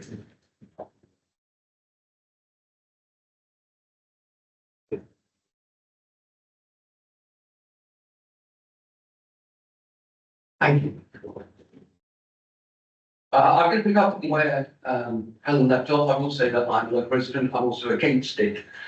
There is a court case which will be made in the Edward Hare where homes with Secretary of State and the case was referred to in part petition, apparently SSDC land supply documents. So apparently we should be certain that your planning and legal officers are aware of it and understand its implications. These don't seem to be properly covered in the report. I've got a quick summary here for general acknowledgement from the councillors that says, in summary, I accept the claim submissions of the NPPF and core strategy require the demonstration of a 5-year supply of housing land for the whole of the area of the local planning authority or the housing market area. But it does not follow that if such a supply cannot be demonstrated, then it is legally irrelevant for a decision maker to consider the distribution of housing land to supply in parts or sub areas of the district, whether over 5 years or planned period. And there is also a legal interpretation of this particular case, fifth paragraph. It said, even if it were to be confirmed that there is a shortfall in the 5-year land supply for the district, it is also relevant to consider whether it is appropriate to grant permission to address that shortfall in locations which, although acceptable in all other respects, could skew the sustainable distribution of growth embodied in policy DWI of the core strategy. So we asked would it be possible, please, for all elected members be given a full, detailed written explanation of this rather than an ad hoc one, something presented to us from the meeting. I think it's far too important to simply be glossed over in that way. To carry on, I'd like to pick up on the word cumulative impact. I think that's, in my mind, an extremely good summary of exactly what we're here for. We ask, please bring the support consideration local attention to seek refusal that local land supply circumstances to be given greater weight and then find the land supply. If this is described, for example, the 39-1 or the 29-1 at a small scale, in a large scale. This is a massive scale we're talking about in terms of Castle Perry. I repeat what is in the report. Castle Perry and Ansford has had due to the inspector 960 housing figures would be mentioned, given planning permission in our small, and I underline the word small, market town. It's got a one-way high street. It's got a few shops. It's a small market town. But we were not due to receive more than 276 by the end of the district plan. Professor, the planning officer, and the legal admin centre, sorry. A retired council official with a year of experience with planning would show these figures produced this WhatsApp response only yesterday. I took to go off me, I'll read it to you. First word was wow. Wow. Can you bring your remarks to a close? Yes, a quick bit of math suggests Castle Care and Ansford, according to the community plan, had a population of 3,500, which equals 6.25% of the population of market towns in South Somerset in 2021. That is all the towns in the former district except Yeovil. Yet, as per your figures, about 20% of the growth. That's nearly 4 times what you expect. Thank you very much. You're well over your time.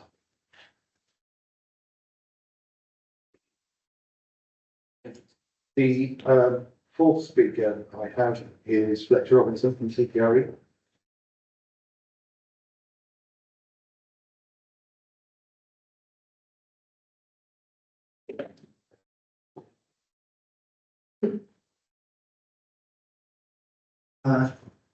Sorry, is part of the bond, first of all. Thank you. Yeah, I'm the planner for CPRE's Somerset. The mortuary building and the cemetery with its memorable views towards the level, across the levels, towards, is a very special place in Castleknock. This location on South Street is valued by the whole town as part of a quiet, reflective and unspoilt landscape. The proposed development site is a flat area adjacent to the cemetery, both sitting on the edge of the ridge. Unlike the previous application, This site is not in the direction of growth and it is visually intrusive into the open countryside. It was excluded as having potential for development in the 2008 Castle Carey peripheral landscape study on the grounds that the landscape impacts were too adverse and there wasn't a credible relationship with the town's facilities. Turning to policy reasons for refusal, there are significant and demonstrable harms to landscape, the character and appearance of the area, and to the setting of heritage assets. In terms of policy EQ2 general development, the development would significantly erode the open rural landscape character of the area and be visually intrusive into the wider landscape. Your conservation officer says in his online response that the development would be, quote, highly damaging to landscape in landscape terms. Highly damaging.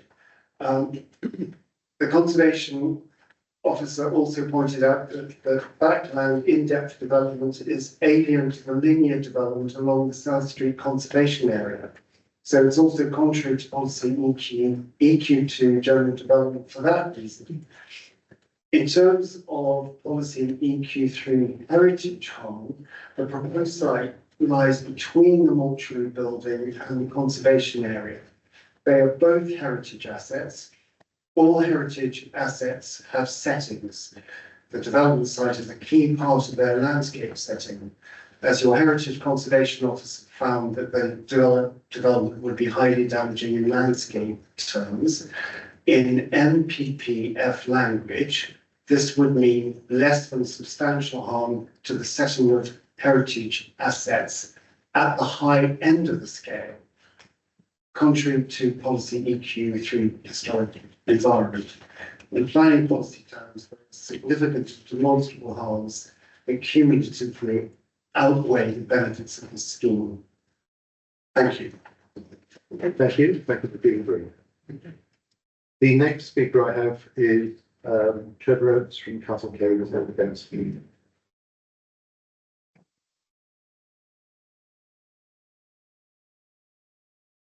It's still live, is it going to get covered automatically or not? Right, thank you. The town of Castle Carey announcement is designated as a small market town, and infrastructure is not in line with the shoulder of 240% increase in the original local plan application up to 2028. An overall almost 50% increase in local housing stock. Decided outside the direction of growth, the number of houses already planned and planning before. Until this town's need has suggested commitment to the wider scheme of Somerset housing needs, especially when some larger towns have not achieved this. The effect on the existing see unrealistic pressure on existing commercial and public resources. It is only the shortfall in the 5-year housing supply that gives this plan credence. However, this should not have a negative impact on the community. The report of the officer states that the neighbourhood plan didn't specify the number of houses to be built. This is a function of the local plan. The neighbourhood plan is ready for renewal, but as the guidance given by Somerset Council gives clear instruction that the neighbourhood plan should endorse the local plan, which is not available. Housing 2 from the existing neighbourhood plan does say that any developments outside the direction of growth, unless needed by the community, should cease. And there's a need for affordable private stock has been substantially met. The move to 35% as opposed to 10% affordable housing should also be judged in line with the overall stock of affordable housing in the area. And that is already at 351 homes, you should get into one above 10% one. An increase in traffic movements will inevitably increase the risk factors of residents at the distance and slowing of the walk to the amenities within the self-use of cars and shops, etc. Also, the trips by the town will increase as the needs and access to a greater variety of facilities. The town cannot supply these requirements. Traffic safety and congestion is one of the most talked about issues in the space of both councils and the LCM. The response from the NHS has been incorrectly reported by taking effect with these houses only. And the response also goes on to suggest that the burden of making allowance of £580 per dwelling for a potential 106 agreement, as the demand yet to establish with the other developments due.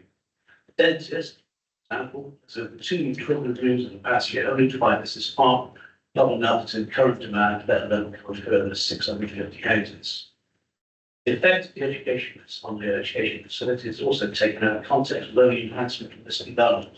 Not only the currently identified houses, which should be increased by a factor of 12, because the population of the junior school by 180, as yet no plans for the new school available, and the time it really is running out.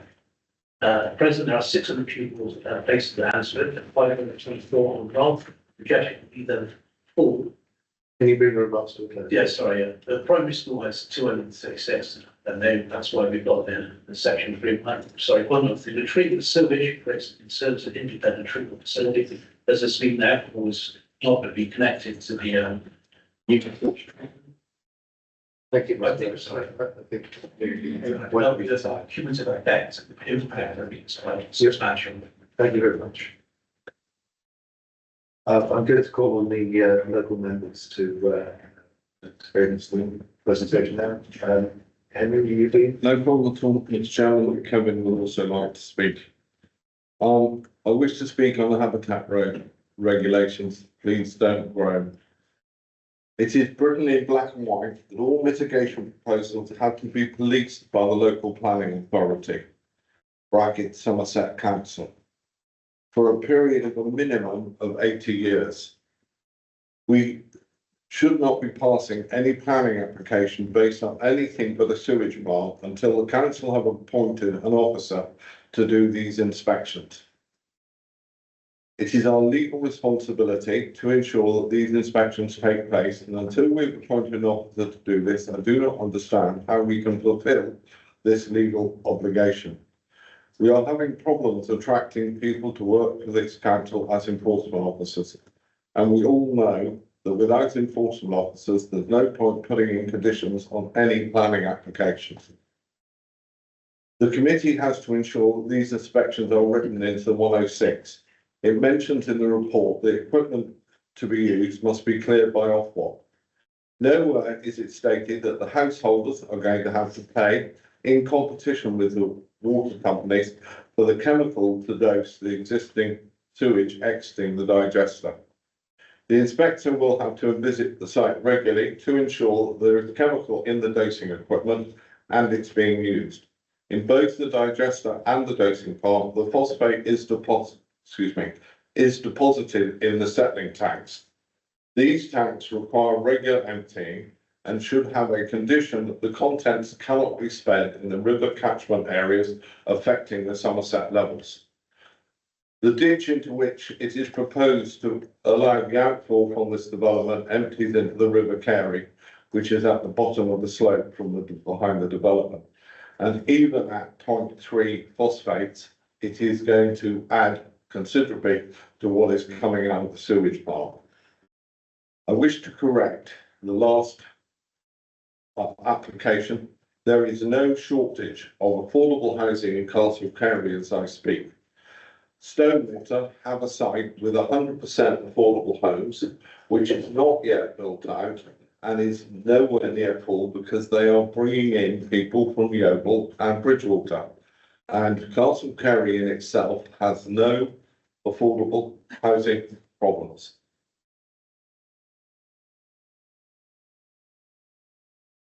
Thank you. Councillor Messenger. I had more to say, but my neighbours and fellow councillors from Castle Carey have covered it all so eloquently. I find myself repeating what they've said. But I would like to add that I live on South Carey. I run a business on South Carey. This development borders a conservation area, and any development up there is going to damage our town. I run a small business up in South Street in Castle Carey, which ceases to function properly due to the overparking in South Street and the amount of traffic. My customers are not prepared to leave their cars on the road no more because of the volume of traffic. I think this application is fraught with difficulties and should be turned down. Thank you. Thank you. Thank you for being so brief. Finally, we have Claire Alice Henke, who's the agent.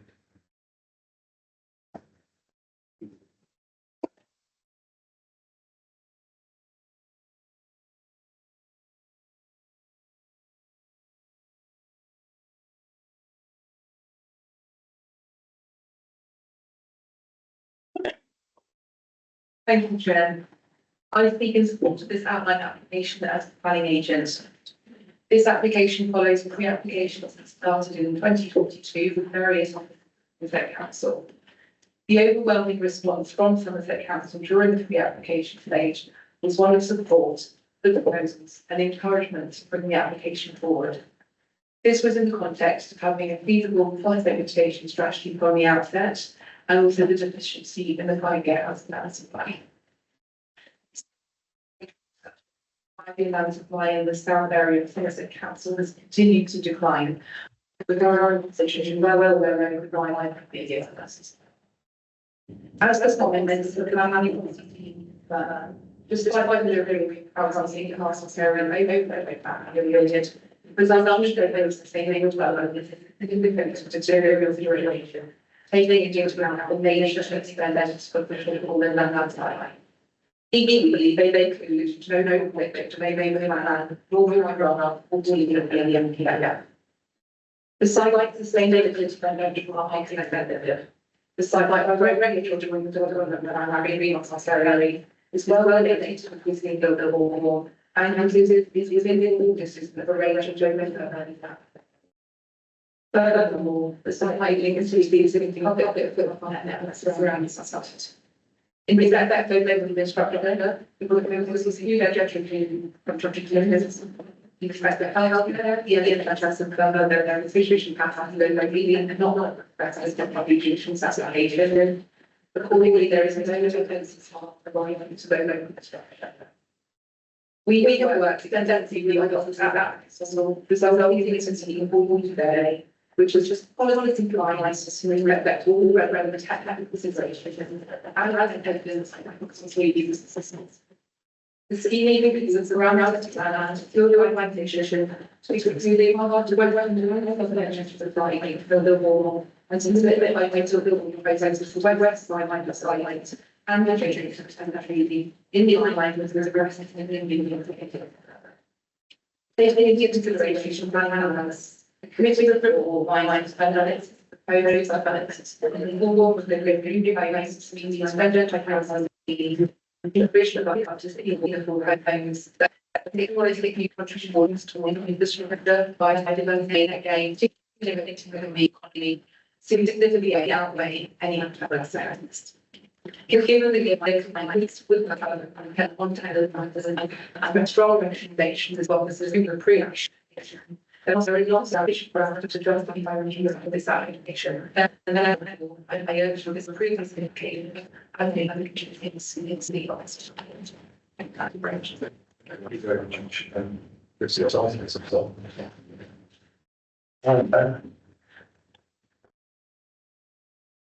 so you have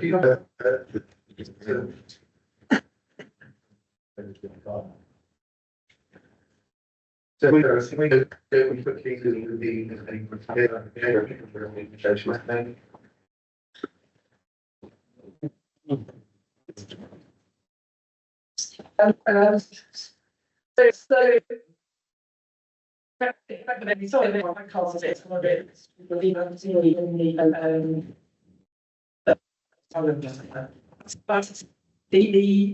The conservation that's people are playing, although it's an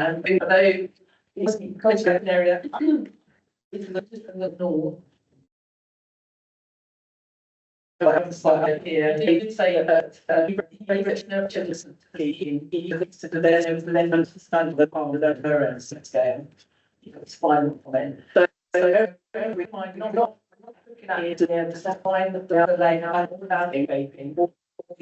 Appearance like under reserve methods. So that can be considered if the application comes in for reserve methods. In terms of whether or not it's state side again, those issues that are issues of the is allocating to the plan as a one town or a it's not issue about the private and the one supply. I think if there's a misunderstanding about what the advice says, basically, it doesn't say the legal advice. They don't you normally look by your down by if you look at whether the split. You remember to way out that this and in this case of people that the issue is not significant or demonstrative because they basically mitigated by way of the questions or one section of the text organizations they don't have a way that we have. So that's that opposite opinion in this case. So I think the other thing was in terms of the House and Councillor Hobhouse's comment, I can't comment on whether we're going to employ someone else to do the inspections, but from the point of view of the Habitats Regs assessment, both the council ecologist and that who's the proposal for the package treatment plant. So on that, have no basis to object to that, and the ecologists and Natural England are happy to adopt the Habitats Regs, the HRA as part of this development. So I think we should bear that in mind as well. Thank you. Thank you. Adam, do you want to clarify or come back on any of the points that were raised with respect to highways?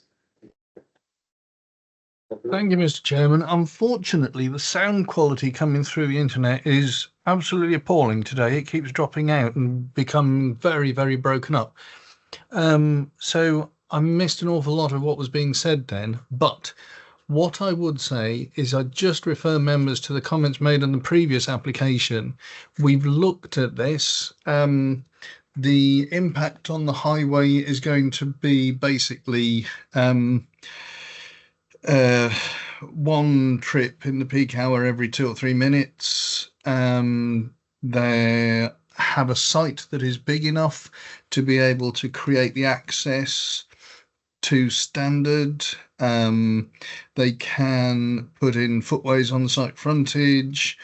The visibility displays are fine. They can provide parking on site to standards, including parking within each property curtilage for cycles and electric vehicle charging points. And they can enter into, or if a condition requires it, a construction management plan. They could have a section 106 that cites section 278 Highways Act, so we can require them to provide a travel plan and secure all the highway mitigation works. So again, taking all of that into account, this is why our recommendation says we don't have any grounds specific to a highway to raise any objections.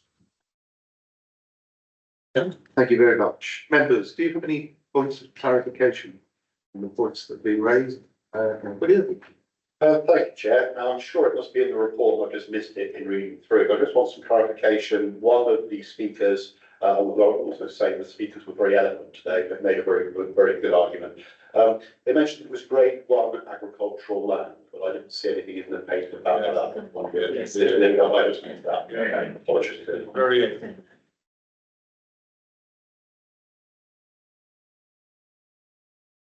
Sorry, who else had hands up for points of clarification? Councillor Webb. Yeah, that's on page 120.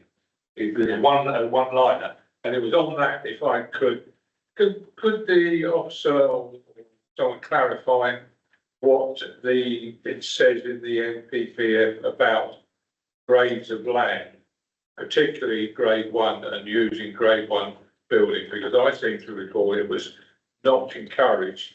1, 2, I think.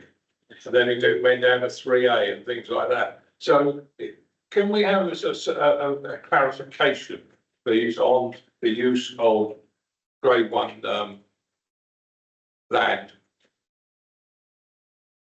Thank you. They did put it in the report, actually. What it does say, the NPPF does say in a footnote, where significant development of agricultural land is demonstrated to be necessary, areas of poorer quality land that means 3B45 should be preferred to those of higher quality. So it does recommend, the NPPF does recommend the use of poorer quality land. However, there's no policy in the local plan that restricts the use of grade 1 agricultural land.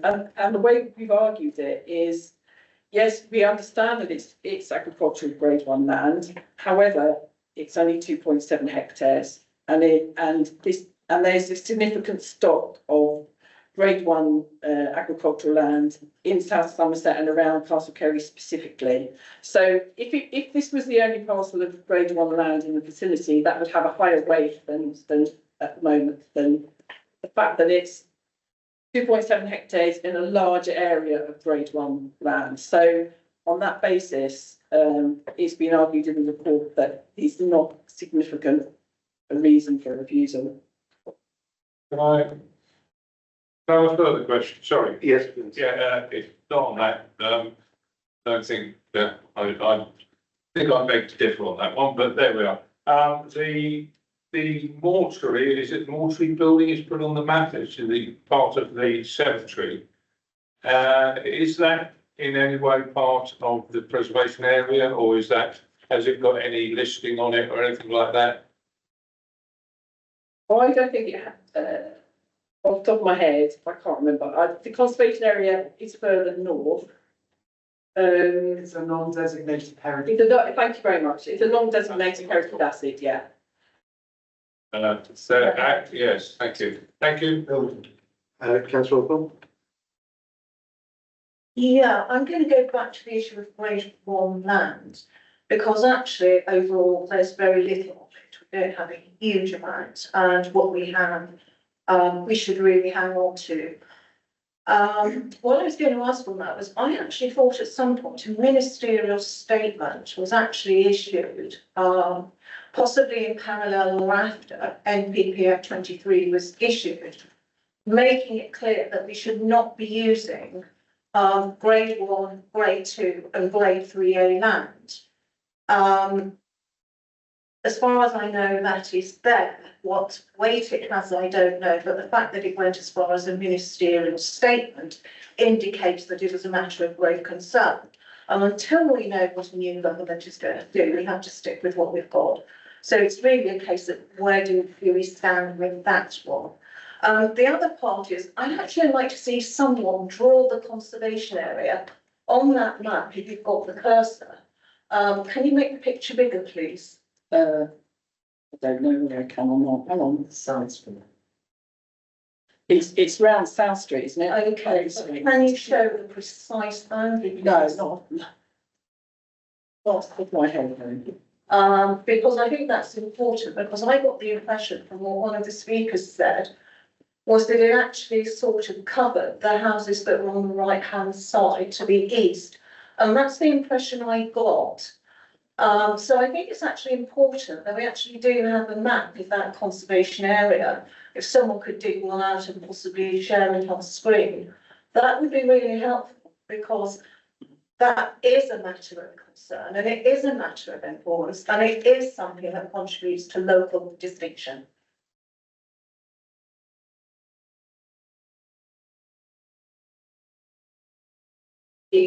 So just in respect of agricultural land, so the relevant paragraph of the NPPF is 181, and that's specific for plans rather than decision making. So the NPPF is often split in terms of plan making and decision making. So in terms of plans, it says plans should distinguish between the hierarchy of international, national and locally designated sites, allocate land with the least environmental or amenity impact where consistent with other policies in this framework. That then goes to a footnote at the bottom of that section, which is footnote 62, which is the bit that's been referenced in the report, which says where significant development of agricultural land is demonstrated to be necessary, areas of poorer quality land should be preferred to those of higher quality, and the availability of agricultural land used for food production shall be considered alongside other policies in this framework when deciding what sites are most appropriate for the development. So in terms of the point already been raised by the case officer, It is higher quality land, so it is something that weighs against the when we're looking at it. But in terms of the scale of the development, in terms of the land take and the availability of higher quality land within the surrounding area, it wasn't considered that the sort of loss of that area of land was so significant that it would weigh against the balance in terms of the relative balance that's being employed in terms of the lack of highly land supply. If I could just paraphrase, would it be fair to say Somerset Council was instructed next time it draws up a local plan for Somerset not to place a new town on its best farm? But it's not a decision making, it's plan making. But then it is the plan that we use to make the decisions. Correct. So it is important and it is relevant.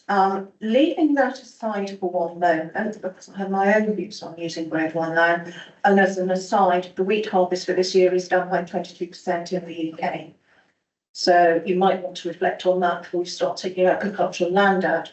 The other point is, do we have a record in Somerset Council of the grades of land that we are taking out, not just for building, but also for the phosphate mitigations, because they quietly gobbled an awful lot of land. And I think that's something we should be keeping track of and be mindful of. The other point is overviews. And the cemetery is public and it overlooks what will be quite a visually intrusive development in an area that even the landscape officer considered sensitive, or certainly the southern part of it sensitive.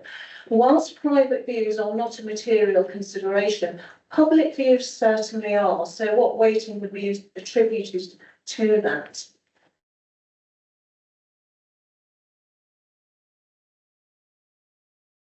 Yes. If I could just go back to show you the parameters plan. So the parameters, the scheme has been designed, this is South Street down here. And I don't know why they did these colours, but the green area is the developable area. And the yellow is where it's going to be single story. And the red areas are proposed to be left open as landscaping. So these are the ones, if we go back to the wider plan, and the land falls away to the west.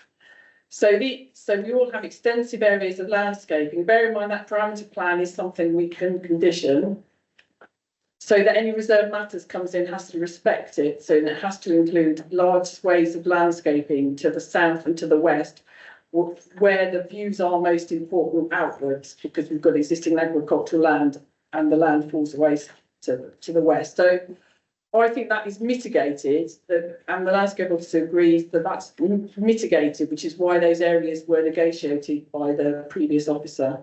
Thank you.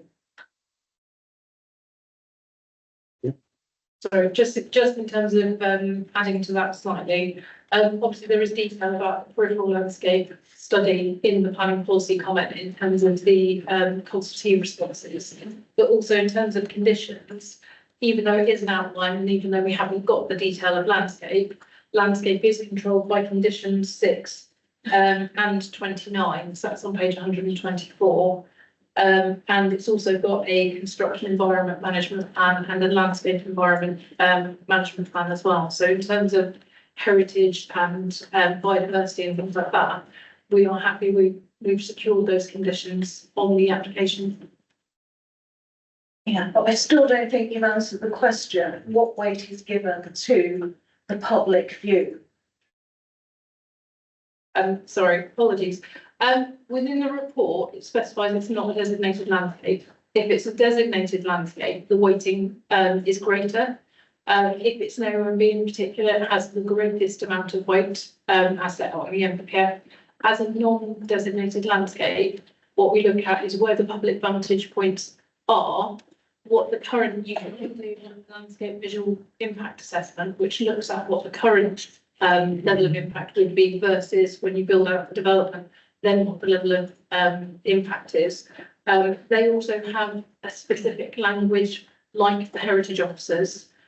So where we say sort of significant or adverse. But in this respect, there weren't such significant public vantage points that it was worth doing an LBIA for it. And with the buffers that were put in and the conditions that were put in, there was a request for that information from the specialists. Okay, so what I'd like to do now is move on. One more time, Bill. Sorry. What I wanted to do now is move on to the debate. So, want to resolve? Thank you, Chair. Again, I share the same concerns as with the previous application. I think, though, the difference with this one is we are getting a bit closer to what I would describe as demonstrable harm. I'm going to be quite honest, at the moment, I'm undecided how I'm going to vote on this one. I'm going to wait and listen to any comments made by the committee. I think the four reasons that bring my decision into doubt a little bit is the grade 1 agricultural land, the fact that it's outside the direction of growth. I do believe there is a cumulative impact, and I think there's also an impact on the conservation area. So at the moment, I'm not sure how I'm going to vote with this, and I welcome any comments from the rest of the committee. Thank you, Chair. Going to count around a bit deliberately as we're in the debate. Councillor Power. Thank you, Chair. I completely agree with what Councillor Kearney has just said there. But it's also the fact is that we come to this committee and the board members are giving us different figures completely than what's in our agenda packs.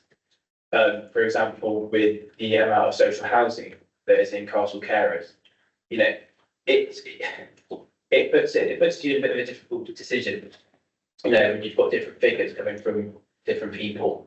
But at the moment, I'm along the same lines. I don't know what I'm going to vote on this application at the moment, but I'm just going to listen to what my colleagues are saying and then go from there. Thank you. Councillor Best. Yeah, this is a difficult one. With the last one, we were led into, it was in the direction of growth this evening. We've got a definite sort of question mark about affordable housing, because it seems like in this case, they're shipping people in from other places to actually fill these spaces. So why are we having any more? The gentleman from the Protection of Rural England made some very good statements and relevant statements. So I am wavering on this as well. Interesting. The conversation so far is going on the fence, but whether someone will get off of it. Councillor Ware. Yeah, I find it uncomfortable on fences. One leg on the other side. The reasons that Councillor Kevin gave are all in my mind. I actually will go further and say I think they are sufficient to just tilt this famous tilted balance, which we discuss at every damn meeting. And we've had the explanation about the grade 1 land. We can't keep building on grade 1 land. We just, it don't matter how many acres it is or hectares or whatever. We just cannot keep doing this. And it certainly is within the NPPF to not do it unless certain circumstances we've heard.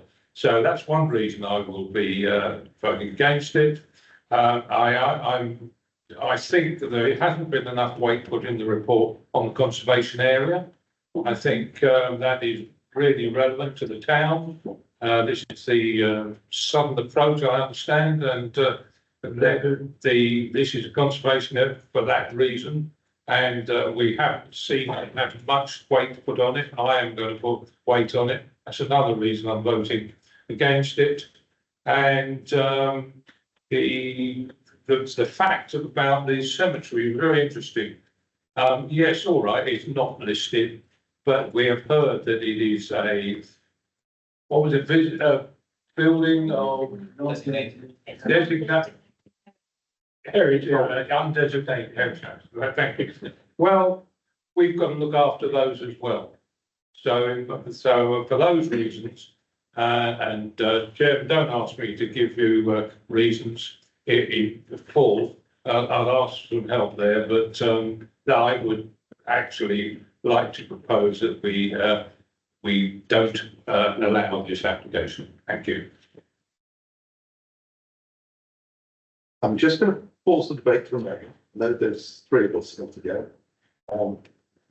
To say something. Yeah, I'm just putting forward that the grade one agricultural land has been set out in the report, so members have the author's reason as to why the loss of grade one is not considered to be significantly weighted in this case.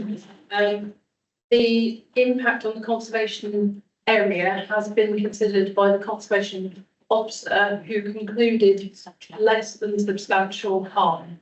So in terms of harm values, you can have substantial or you can have less than substantial. So given it's less than substantial, it's an outline application, and we are proposing conditions to minimise and cover the impacts of any future development of that parcel, because we're only looking at the principle of development because it's an outline application. So in principle, it's a less than substantial impact on the conservation area, which in itself wouldn't fit the balance in officer's view. And beyond that, appreciate it is outside the area of growth as identified in the policy, which was the main difference between the previous one and this one. That said, if you're looking for unsustainable development, you're immediately adjacent to the settlement boundary of a market town. So in terms of defendable appeal questions, I would just raise it as a bit of a question mark. So it's just for members to bear in mind for the consideration. Okay, Councillor Rothwell.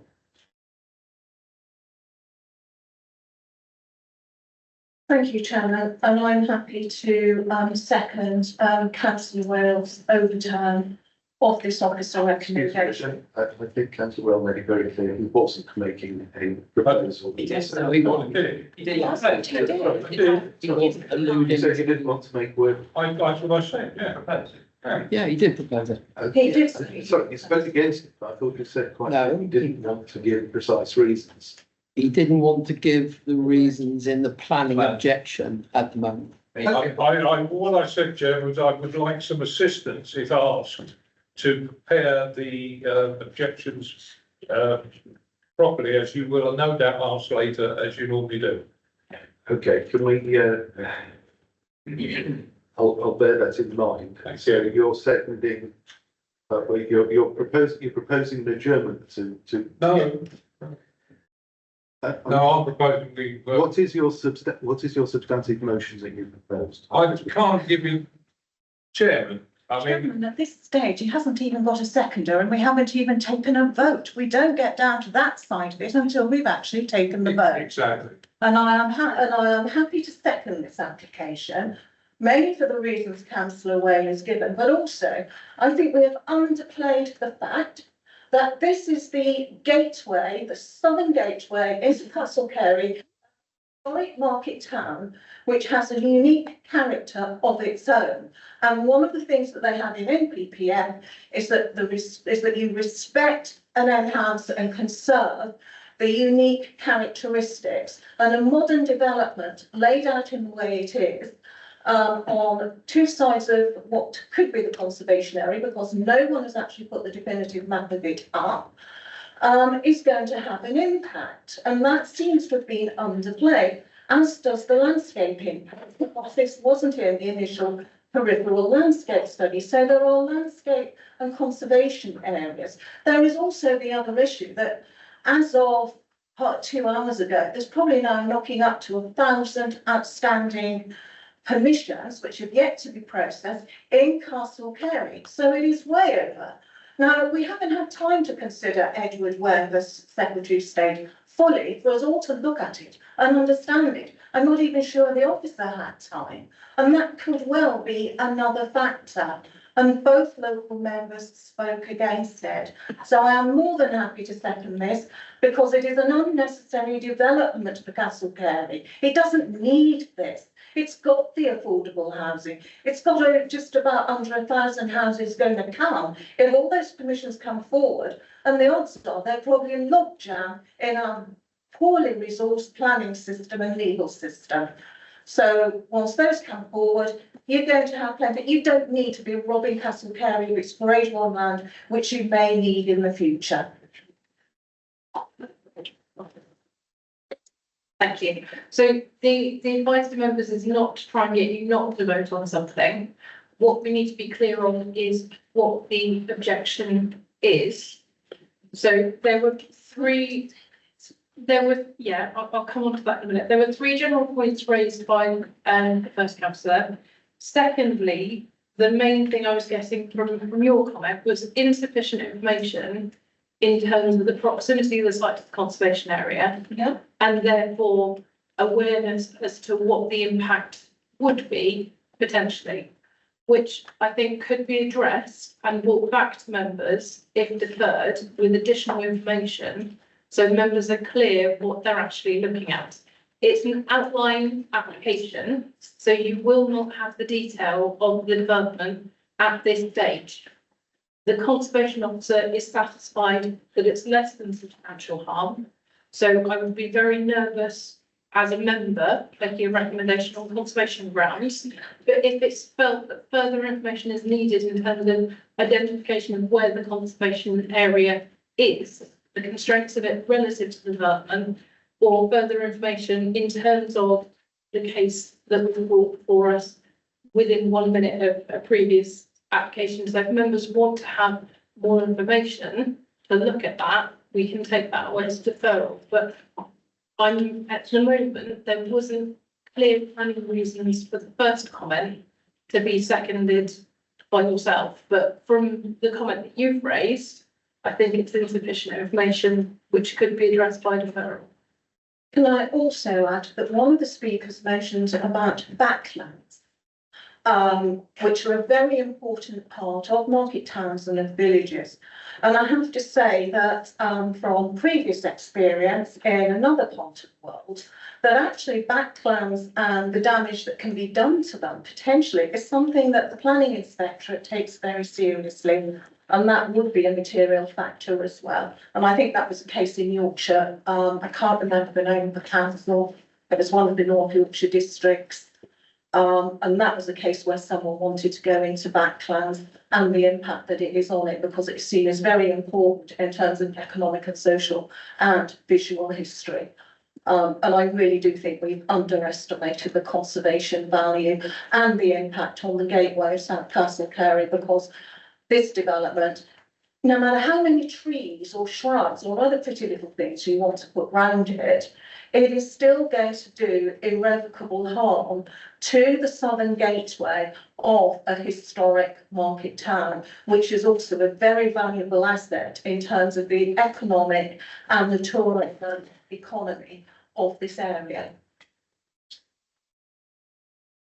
Okay, there's a point which I don't think you have responded to that was in the very long list of things there, which was the scale to which Castle Carey is taken. And this is an out of plan site. Sorry? That there was the. Sorry, Peter, I do apologise. It just seems so necessary. I'm trying to get a question, I'm trying to get your point answered, which was that Castle Carey has taken an awful lot of development. And thus, would you actually, what's the weight that can be given to that in considering an out of plan site where it further exacerbates an existing problem that has been caused by application of relative balance in the preferred direction of growth? Thank you. I think the concern I've got from a member perspective is that we would need evidence in terms of the demonstrable impact. And similar to the last scheme, you know, the considerations of the scheme have been considered, and there isn't an objection from any of the consultees in terms of the cumulative impact. I think from concerns that you're raising, you know, the one gap might be the provision of a landscape visual impact appraisal, which would look at public vantage points of the site and therefore have an estimation as to what the impact could be. But again, it's an outline application. We're looking at principle development rather than the details impacts. But an LDA could consider blocking and hydrogen development relative to public vantage points. And it is public vantage points we have to consider, not private vantage points.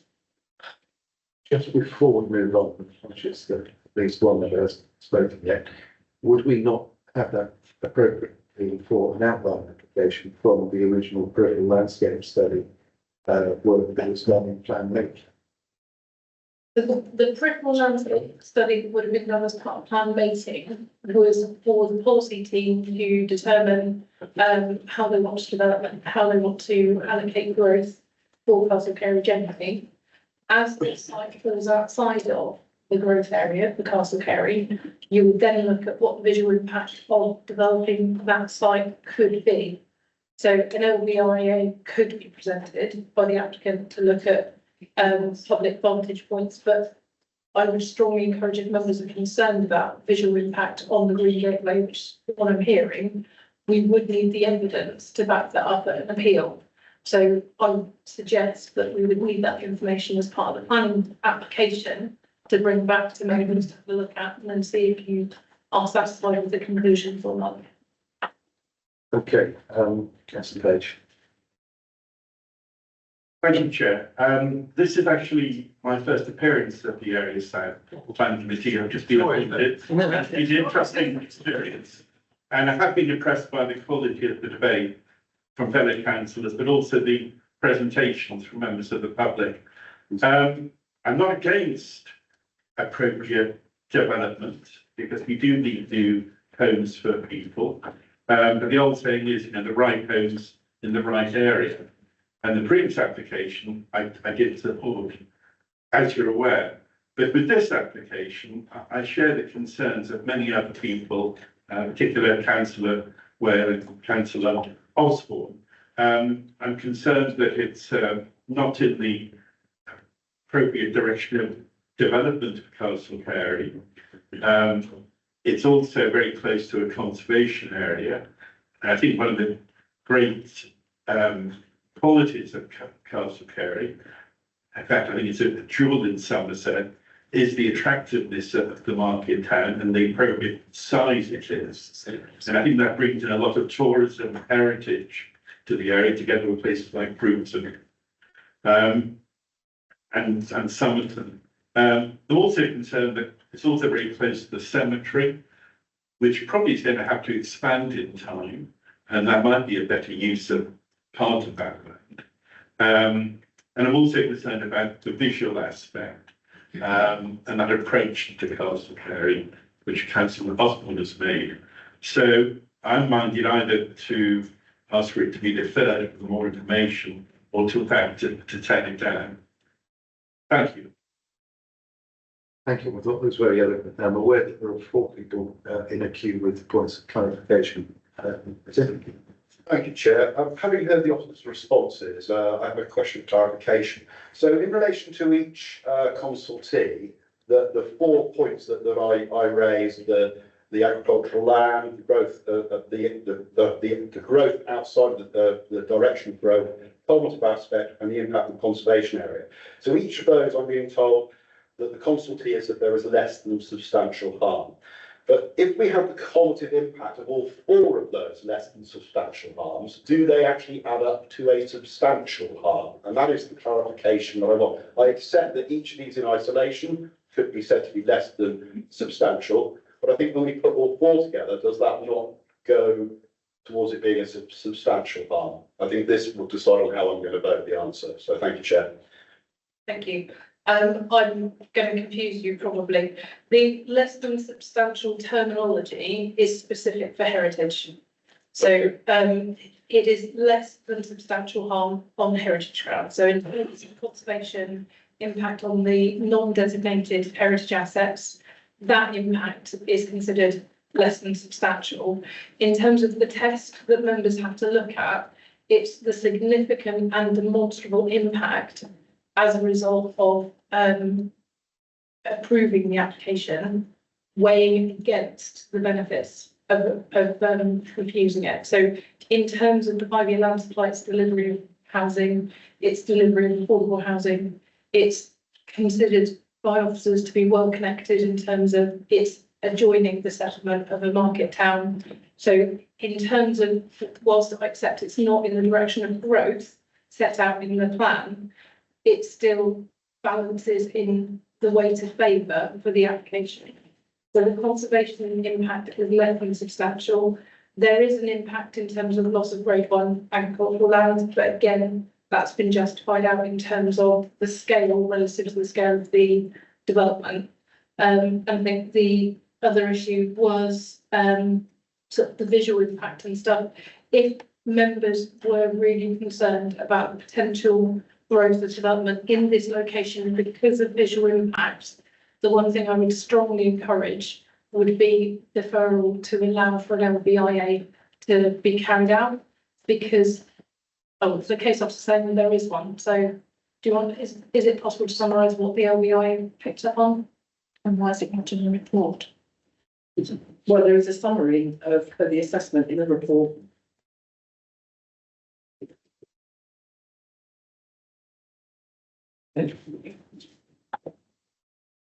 That, you've got two different things here. We've got landscape with the landscape in and of itself on the site is referred, is part of reserve matter, so we're not assessing that.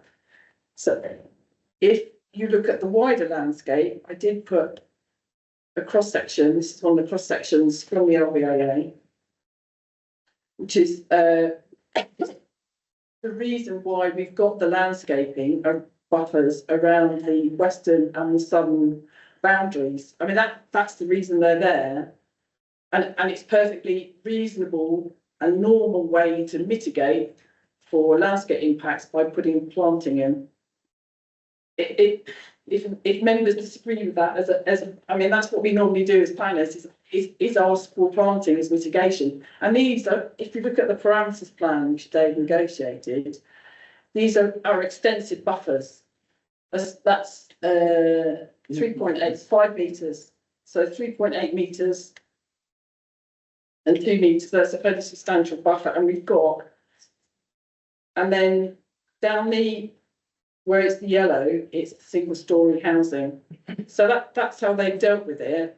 They've shown that because the land falls away to the west, where there aren't public views, but they've mitigated landscapes. So if you're coming up from the south along South Street, part of the site will be, admittedly not all of the site, but some of the site will be mitigated by planting in this buffer zone.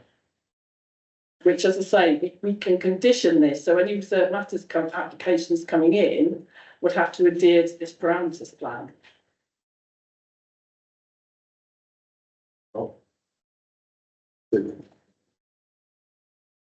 Thank you. I'm really uncomfortable that the whole idea is that we mitigate everything. So, well, if you plant a few trees and a few pretty shrubs and do this and do that, it completely sort of mitigates just about everything. And I don't believe in this case that it will and that it does. If you get back to the global view, you will actually see that it's fairly open countryside around there. There's not sort of dense woodland in any way, shape or form. So you'll be introducing a slightly different form there. You would be altering it. What we're talking about here is the gateway to a historic market town and the impact that a modern development would have on the houses on the right-hand side, whether they are or are not in a conservation area. And one of the things that has concerned me is actually the degradation sometimes of entrances to towns, that they are losing their unique distinctiveness, their local distinctiveness, which again is something that is stressed in the NPPF, all versions, by the way. And I do feel that we are in danger of inflicting this on Castleberry with an application which is going to be about give you an extra 49 houses, so it's going to possibly pay you over 1,000 houses mark, and it's not necessary. Repeating things you said earlier, you've actually managed to get both the legal officer and the head of planning reaching for a microphone. So I'm going to let them, I'm going to let the legal officer give us. Please don't feel you. Please be quiet while they get some advice from the legal officer. I'm going to defer to, I'm going to defer to Dawn because she was going to answer one of your questions, I think, so. I was just going to say, in terms of the LBIA, I've got it in front of me now. There are viewpoints of the site, there are views across the site, there are views of where you can see the site. If this is a concern for members, I would strongly encourage deferral to allow the case officer to put this together in a presentation to bring it back to members so you can make a judgment based on the evidence that's been submitted. After that, if members still have concern about it, notwithstanding the views that are being shown and the conditions that are being recommended, then you have made a recommendation in the basis of all the information we have. But assuming that some of you might not have gone into the photos of the LBIA on this application, I think deferral to allow the case officer to bring this information back to you so you can fully assess it in your consideration is the safest recommendation, but I will defer to legal.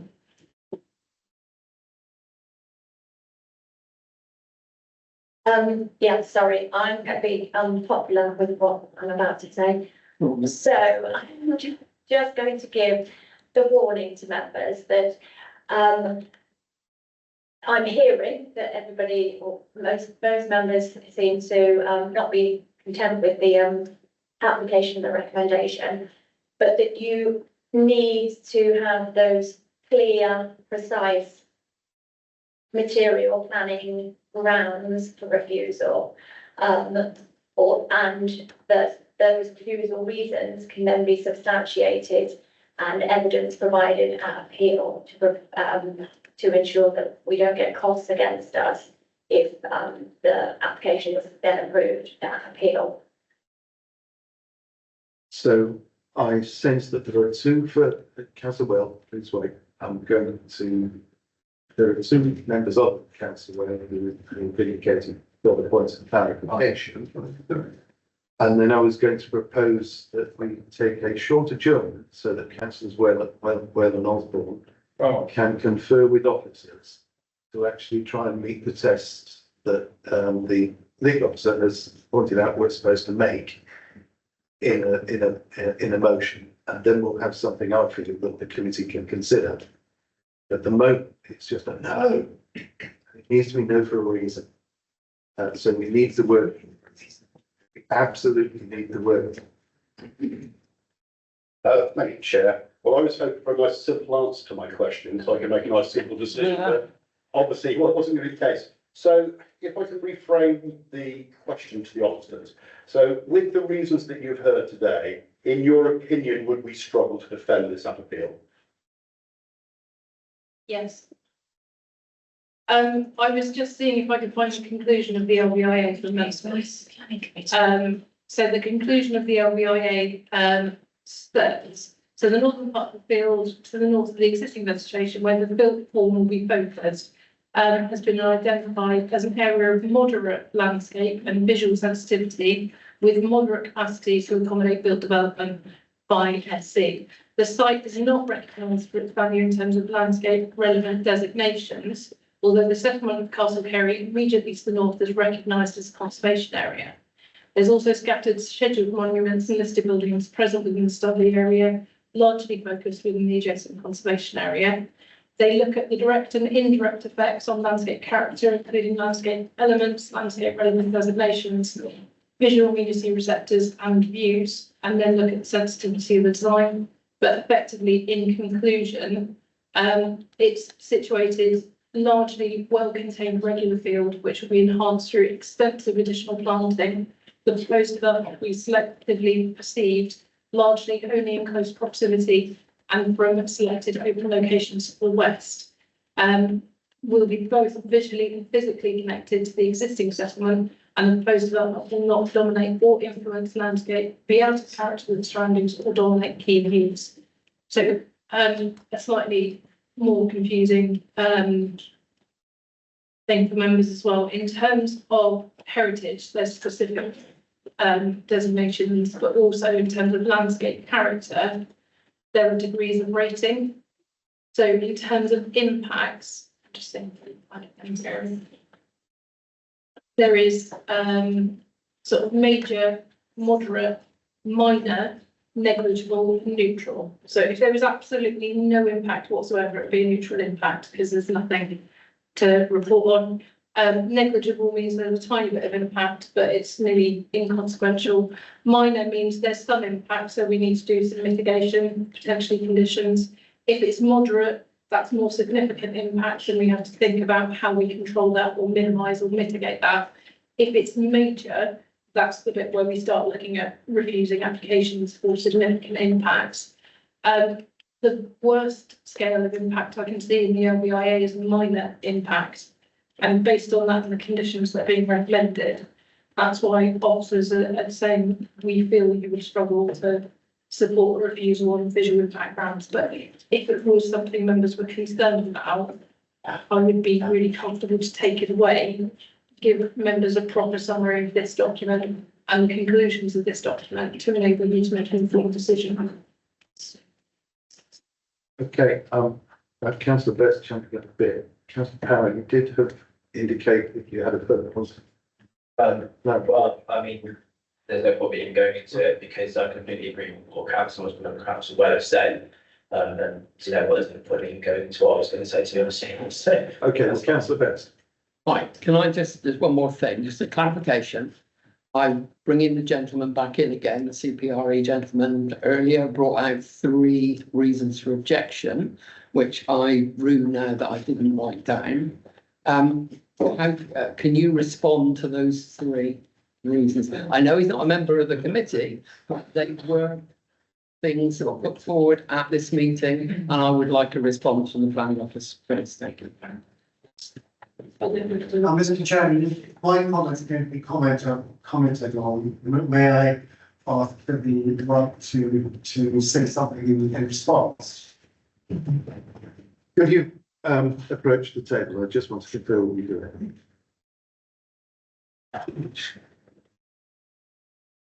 No, you could come here. Yes.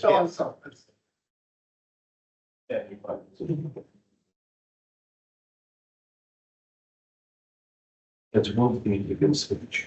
What is you don't have those in motion.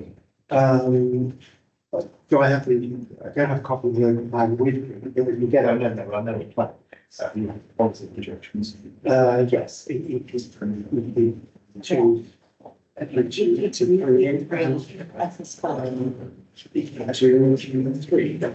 Sorry, I've written all over my notes.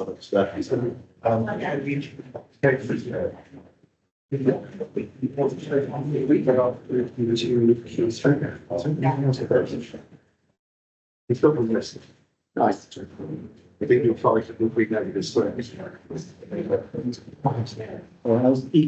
Look, I would like to take a short 10-minute adjournment to 22, during which time I expect councillors Well and Osborne to take advice and put a motion before us that is not illegal.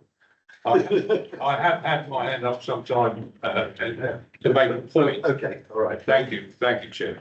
It was the fact that we were obviously looking at this application, which is part of the plan, etc.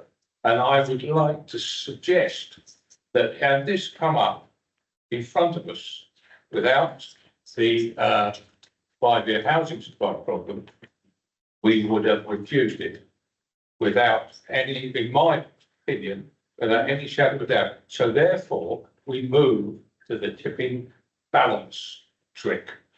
So that's, in my mind, we have enough points, maybe that are not on their own enough to tip the balance. But I would suggest that with the points that we raised about the conservation area, certainly the grade 1 and the visual effect would be enough for us to agree that it tips the balance and doesn't tip the balance rather. So we should therefore refuse it because it doesn't go far enough with the 5-year housing supply. It doesn't go far enough for me to say that because of the 5-year housing plan, we have to allow it. I don't agree on this occasion. I think we have enough to say no, it doesn't. That's my opinion. Sorry, one more thing before you have a break because you're going to discuss it. You need to consider when you're bringing forward your grounds for refusal that you are better with one substantially well evidenced ground for refusal than lots of little ones that you might feel are sort of add up to a good reason, but you need something to really hang on that you can evidence. Can I make a suggestion? Look, I don't want the debates on. No, I'm not debating, I'm going to make a suggestion. I'd like to withdraw my proposal that we refuse this. And I would like to ask that we now defer it, but the points that have been suggested to be come back to us, please. That would be my proposal. So, thank you. I think that is quite wise. I think what we are deferring for, just for the clarity, is we have, I think, need for further advice on the issues surrounding the conservation area, and how that has been considered. And the presentation of the landscape visual impact assessment role, and the specific issues from the CPRE. If we can get your notes, then that will assist us in being very clear. So I have a proposal to defer for those points. Are there any other points which are, so it's those 3 points specifically? I would like to make just one point. No, please. So I have a proposal to defer for those 3 points. Are we all agreed? Confirm the 3 points, Peter. The 3 points were the landscape visual impact assessment, the heritage assets, and the points of policy compliance raised by the CPRE speaker. Yeah, and also confirmation clarification of when and conservation of lands. Well, that's surely first. Well, never assume. But equally, I think the issue of this being an outline, and, you know, frankly, they can stick up wooden frame buildings that were perfectly matched to existing timber, finished to look like they were 300 years old. If you know, it would be outside of an outline application.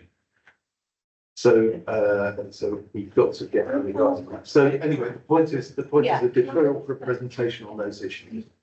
And I also add another one, because I think Henry raised the whole issue of the Edward Ware housing case, which was, he raised the whole issue of the Edward Ware housing case. In the previous one, it also applies to this one. And I think we need clarification on that, rather than just an on-house, because it wasn't really fair on the legal officer to have to more or less give a decision here and now. If you are going to defer, let's go the whole hog and have that as well, please. To be fair, I think that I've read it, I am familiar with it. The legal officer and the planning advice was spot on, but we need to have a presentation on that. So that we are now up to 4 things which we had to cover when we reconvene. Members, are you content to defer for further reports on those areas? Yeah. Sorry, I was also just checking in terms of the points. Did it also, in terms of the point you've just made, did it also include that this is not in the direction of development that really people have agreed to? That's okay. I think that's But that's in one of the points. Sorry, as part of the update, the 4 points that I've got is policy. So that's looking at 3 policies that have been raised by CPRE. Case law in terms of the previous case that was cited, to make sure we've got a detailed breakdown of the members, so you can be confident that you're taking that into account as part of the decision. Looking at the conservation area, proximity to the site and potential impact, and then the outcome of the LBIA and presentations and viewpoints of the impact as a result of the LBIA. Can we add that it's not also in the directed area that Castle Perry's developed? That was under the policy. Yeah. That's accepted. Yeah. Okay, well, I think we've got a decision which is that we defer this one, so I'm going to move swiftly on because we are. Thank you. Sorry, I didn't just. Those in favour of deferral for those items? Unanimous. Right,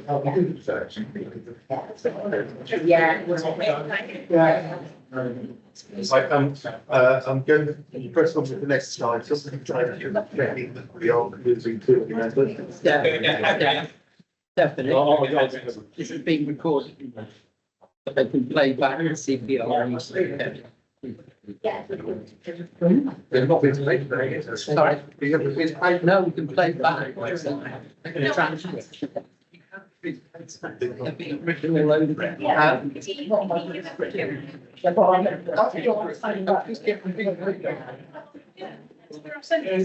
Photograph it with your phone.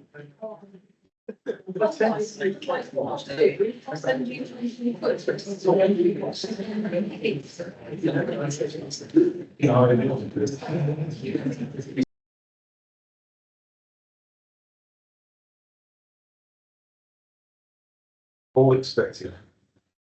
In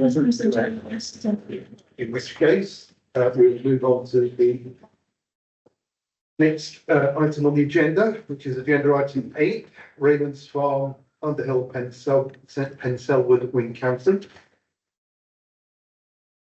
Thank you, Chair. Yeah, this is a full application for the erection of a self-built dwelling, new access, and also retaining existing dwelling as ancillary accommodation at Raymond's Farm at Selwood. There is an extant permission under reference 21001534. However, the difference between this application and that application are design alterations and amendments to the access. Hence, it's not a section 73 because the red line is slightly bigger to include that new access. Just a point of update. Condition 2 has been varied from the committee report, sorry. Following the conversation with Councillor C, the roof lights have been removed in line with the dark skies policy set out by the Cranbourne Chase AONB, and also conditions of rainfall have also been updated to no longer pre-commencement, but instead prior to works above dam proof to allow them to carry out site clearance, etc. Okay, so on to some maps. So the red sight line towards the south of the site has been enlarged. That's where the new access will be. That will be what I've done in a minute. I'll just skip through these quickly. So towards the southern end of Penselwood, potentially if you carry on to the north, get to the shore. We are within the Cranbourne Chase AONB, which I alluded to a minute ago. The area is is a designated National Dark Sky Reserve, and therefore the AONB do have a strong onus, as do we, on preserving this and conserving. Okay, so just some satellite imagery, and then a few photos to go through. Members will see here the current access.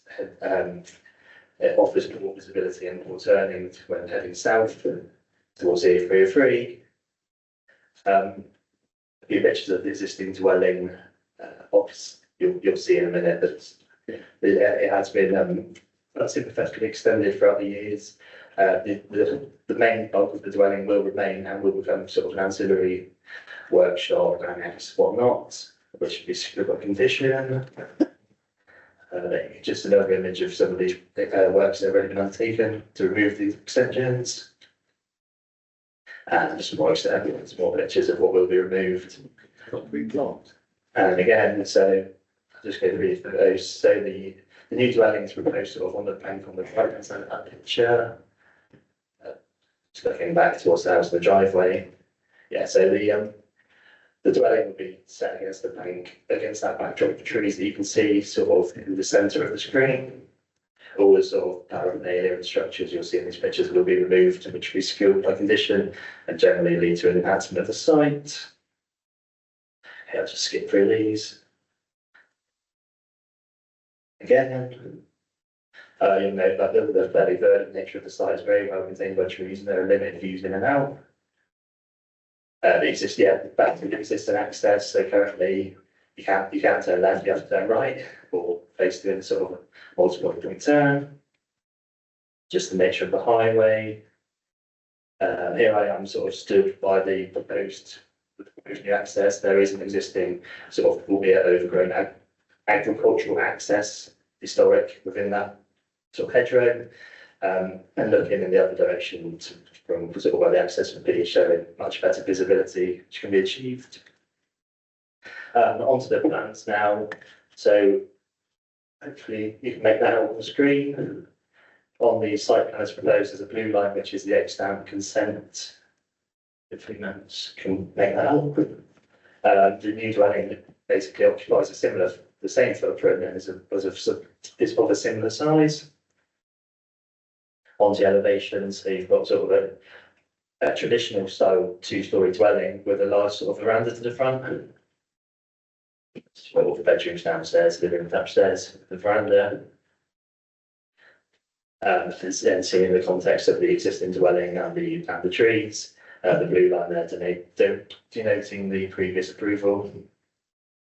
And again, so albeit higher, the previous was for sort of a contemporary style dwelling. This is more traditional and probably fits something better. And then on to so this is an existing dwelling. If everything you see in red will be demolished, and the dwelling will be returned to its traditional historic form, and then utilised as sort of an ancillary outbuilding. Just run you through the previous approval, just so you sort of see what you're weighing up the design changes against, essentially. So essentially, it's quite a modern building, quite a lot of glazing. Just show you through these.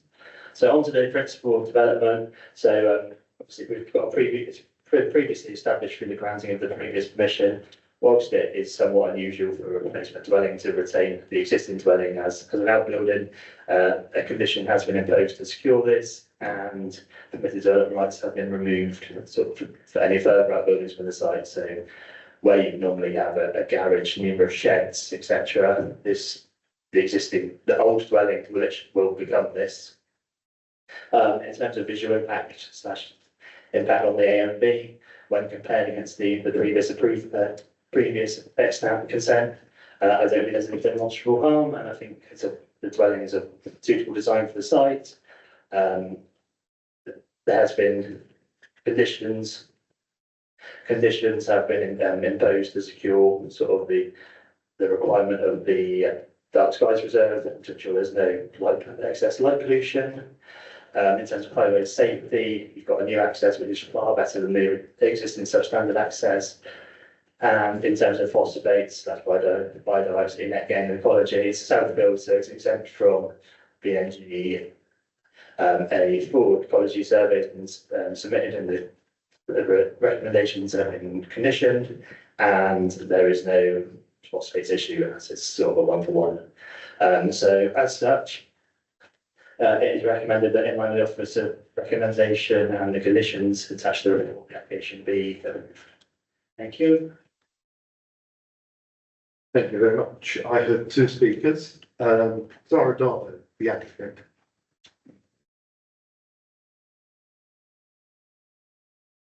That's 3 minutes from when you start.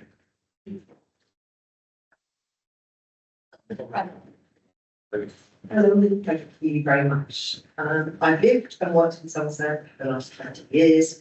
I grew up as a child visiting my grandparents in Cheltenham Grove. It's always been surprised about. Rains Farm was a dilapidated, neglected site that I stumbled across over 2 years ago. We completed our purchase in January 2023, and we spent the last 18 months clearing the land of junk, old sheds, asbestos roofs, and the accumulation of maintenance building previous and I'd like to return the farm to a productive state with organic vegetable growing, some small-scale agricultural activity of chicken, sheep, and pigs to help clear the bracken and brambles.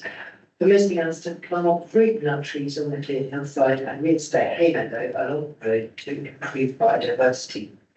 We propose to build the house from local materials, stone, slate, timber, with an emphasis on energy efficiency, insulation, and carbon reduction during the borehole for water supply and air source heat pump.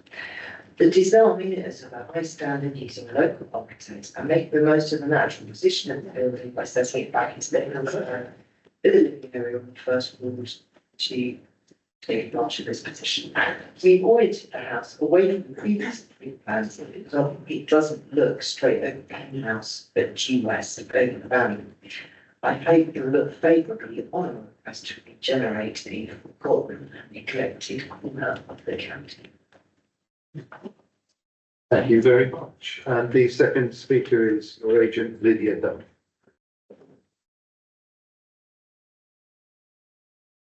Thank you. I'll try and keep this fairly brief. As the officers already confirmed, this application seeks to make 2 changes to an pre-commenced scheme and was drawn up following pre-app discussions. The 2 changes are to design and to change the access. So as Iris already said, this is a high quality design by a local architect. It's changed to a more traditional vernacular design, which is more in keeping with the applicant's vision of the site. She's going to use natural stone, timber, and possibly a slate roof. In terms of the access, the existing access is considerably substandard. It's very narrow, acutely angled, and this means that turning in and out is very challenging in the southerly direction. Proposed access achieves really good visibility in both directions, and we can widen it a little bit. So highway safety will be dramatically improved. Lastly, I'd just like to touch on the importance of care with lighting in the national landscape, formerly the AUMB. We are very happy to accept conditions to secure any external lighting. Such lighting would be kept to a minimum number of lamps, only where absolutely needed. They would be shaded, directed downwards, motion sensors would be installed, and they would have warm LED bulbs only. As far as glazing goes, it's quite difficult to control how you might block off light from windows. The advice from National Landscapes is really just to use curtains and blinds wherever possible, and internally you can put lighting within recesses or set them in ceilings rather than having lots of freestanding lights. We are absolutely anticipating acquiring details of landscaping and window treatments to provide mitigation. Thank you. Thank you very much. Members, do we have questions? And for some clarification. One, Councillor Webb. just so I was watching, did I note a footpath sign in one of the photographs? Was it on your land or? Goes on the side of, No, just so it doesn't, hasn't got to be or anything like that. No, it's fine. There we go, just asking. So that green line essentially is the public footpath. Okay. During the application process, the agent relocated the parking spaces so they essentially Fine. obstruct. Thank you very much, yeah. Thank you. Councillor Alcott. Yeah, just for the record, because I happen to be sat next to the planning officer, I did ask why, as this had an existing planning permission, it was coming back as another full application rather than, say, a material amendment. So I'm just asking that for the record. Yeah, essentially, as I. That's fine. So yeah, essentially, it couldn't be a section 73, a variation of the conditions, as the red line is slightly a bit larger than previous, to accommodate the new access to sort of the south. Yeah. If I go back to the area. Yeah, so where the red line sort of down there, that's the new access. Yeah. Good. I'm seeing nobody else in terms of points of clarification. So we'll move to the debate. I'm going to unusually lead here because they got mentioned. I was very pleased with the way that the planning process worked on this one. There has been a very tiny little change brought in by the Levelling Up Communities Act in 2023, which changed our duty from merely having due regard to the purposes of the AMB, sort of national landscape, to actually promoting the the purposes of the national landscape, one of which, of course, is this Dark Skies policy brought about by actions of this authority's predecessor. So this authority is bound by them, and it includes the overall reduction in lighting in the area. So when you get a new application come forth, you absolutely have to minimise the light up. And the specific detail change was the removal of roof lights. I thoroughly approve of skylighting as a method, but it's very difficult to do skylighting successfully because you end up dependent on some technical means of closing a roof light, which is awkward at height. I have blinds on my high roof skylights in France, and for the same reason, and it's a righteous pain. So instead of doing that, they've been taken out of the design, and I thank the applicants for their flexibility there. But the remainder of it, just seeing the massive improvements on the previous application, and I'm going to be supporting this. Thank you, Chair. I have to say, I quite welcome this application. Compared to the last two, it seems a little bit more simple. Having looked at this, I think that the objections that were noted in the report have largely been conditioned. I think the removal of the previous building improves the street scene, and it already has permission. So I've got no problems in supporting this application. Thank you, Chair. Jasper?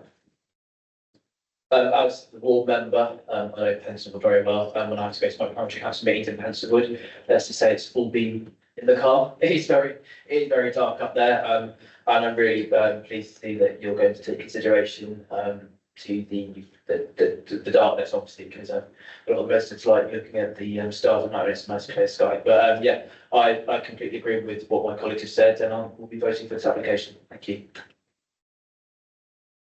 Councillor Best? Yes, really good design. It's, I'll support it. Steve?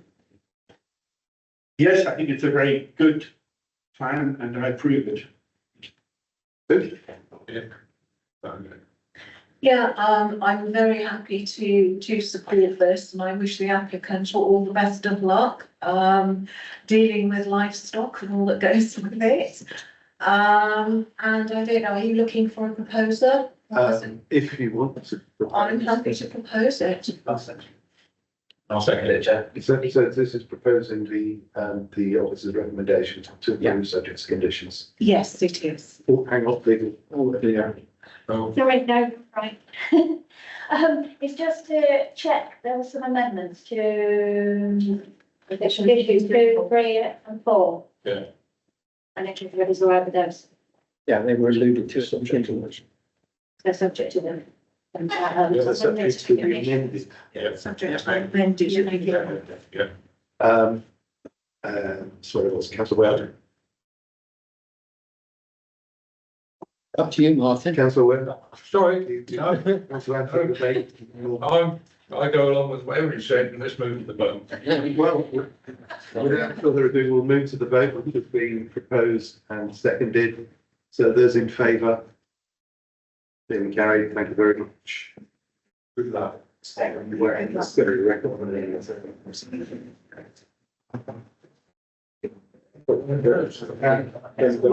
Not late. It'll take a good hour. Oh, I reckon we can time out this one. King's Gackel, Higher Street, West Chinnock. This application is before us because it is a member of the committee who is now left working safety park. And I just, yes, we asked them for it. So Colin, you're going to pick yourself up just for a few minutes.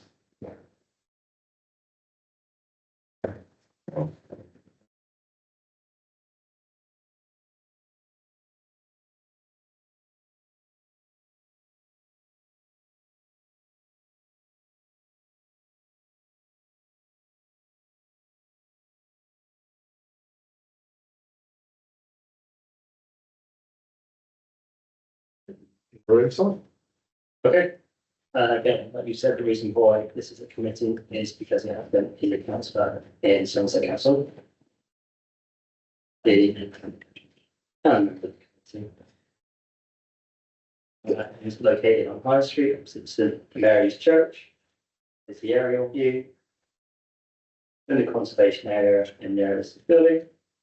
Here are the views from the house towards the listed buildings. Here are the views between St Mary's Church and the house, as well as a view from the street scene. Here are the proposed plans. The new additions are a porch, a southern extension, and as an internal loft conversion. Is the road view. The current conservatory will be demolished, which is shown on the plans. That's the internal loft conversion with 2 additional bedrooms. Proposed elevations with the southern extension on the bottom left and the porch shown on the bottom right. The parish council have objected with the 5 reasons involved. It's mainly due to a refusal for a site visit. They said on ecological grounds, householders they may submit internal and external photos. Here are the photos, and we're satisfied that there are no concerns or evidence. The one was the applicant form was incorrectly submitted. The applicant form was amended at a later date, and we were notified early into the process that it was a member of the committee. Archaeological South West Heritage Trust had no objection, so it satisfies there. And in terms of conservation area, I expect both be interested with the loss report. So in summary, it's considered acceptable in terms of visual and residential amenity, highways and heritage, and additional concerns raised by the parish council. Thank you. Thank you. I seem to have a blank piece of paper. I'm going to speak also. Third, we'll move straight to the points of clarification with the officer. Do we have anyone with particular queries? Casual. Yeah. Thank you. It's just a point of observation. When I noticed this is a householder application, in the good old days of South Somerset, we didn't usually, unless there was an exceptional reason, and this is obviously one, take householder applications to committee. We usually did them under delegated decision. And looking at this application, I can't see anything here, other than the fact that Oliver, Councillor Patrick, sorry, sits on this committee, is a member of Somerset Council. That's the only reason it's here, and I can't see any planning reason as to why he should be able to extend his property to meet his family's growing needs the same as anybody else. Oh, yes, I agree, Council. Thank you for putting that on the record. Councillor Webb. Do I gather that this, the extent of the building isn't in the conservation area, but it overlooks, because I'm the right, or is it partly in the conservation area? It's the church. It's the church. It's within the red. Within the red. It's in the conservation area. Yeah. Thank you.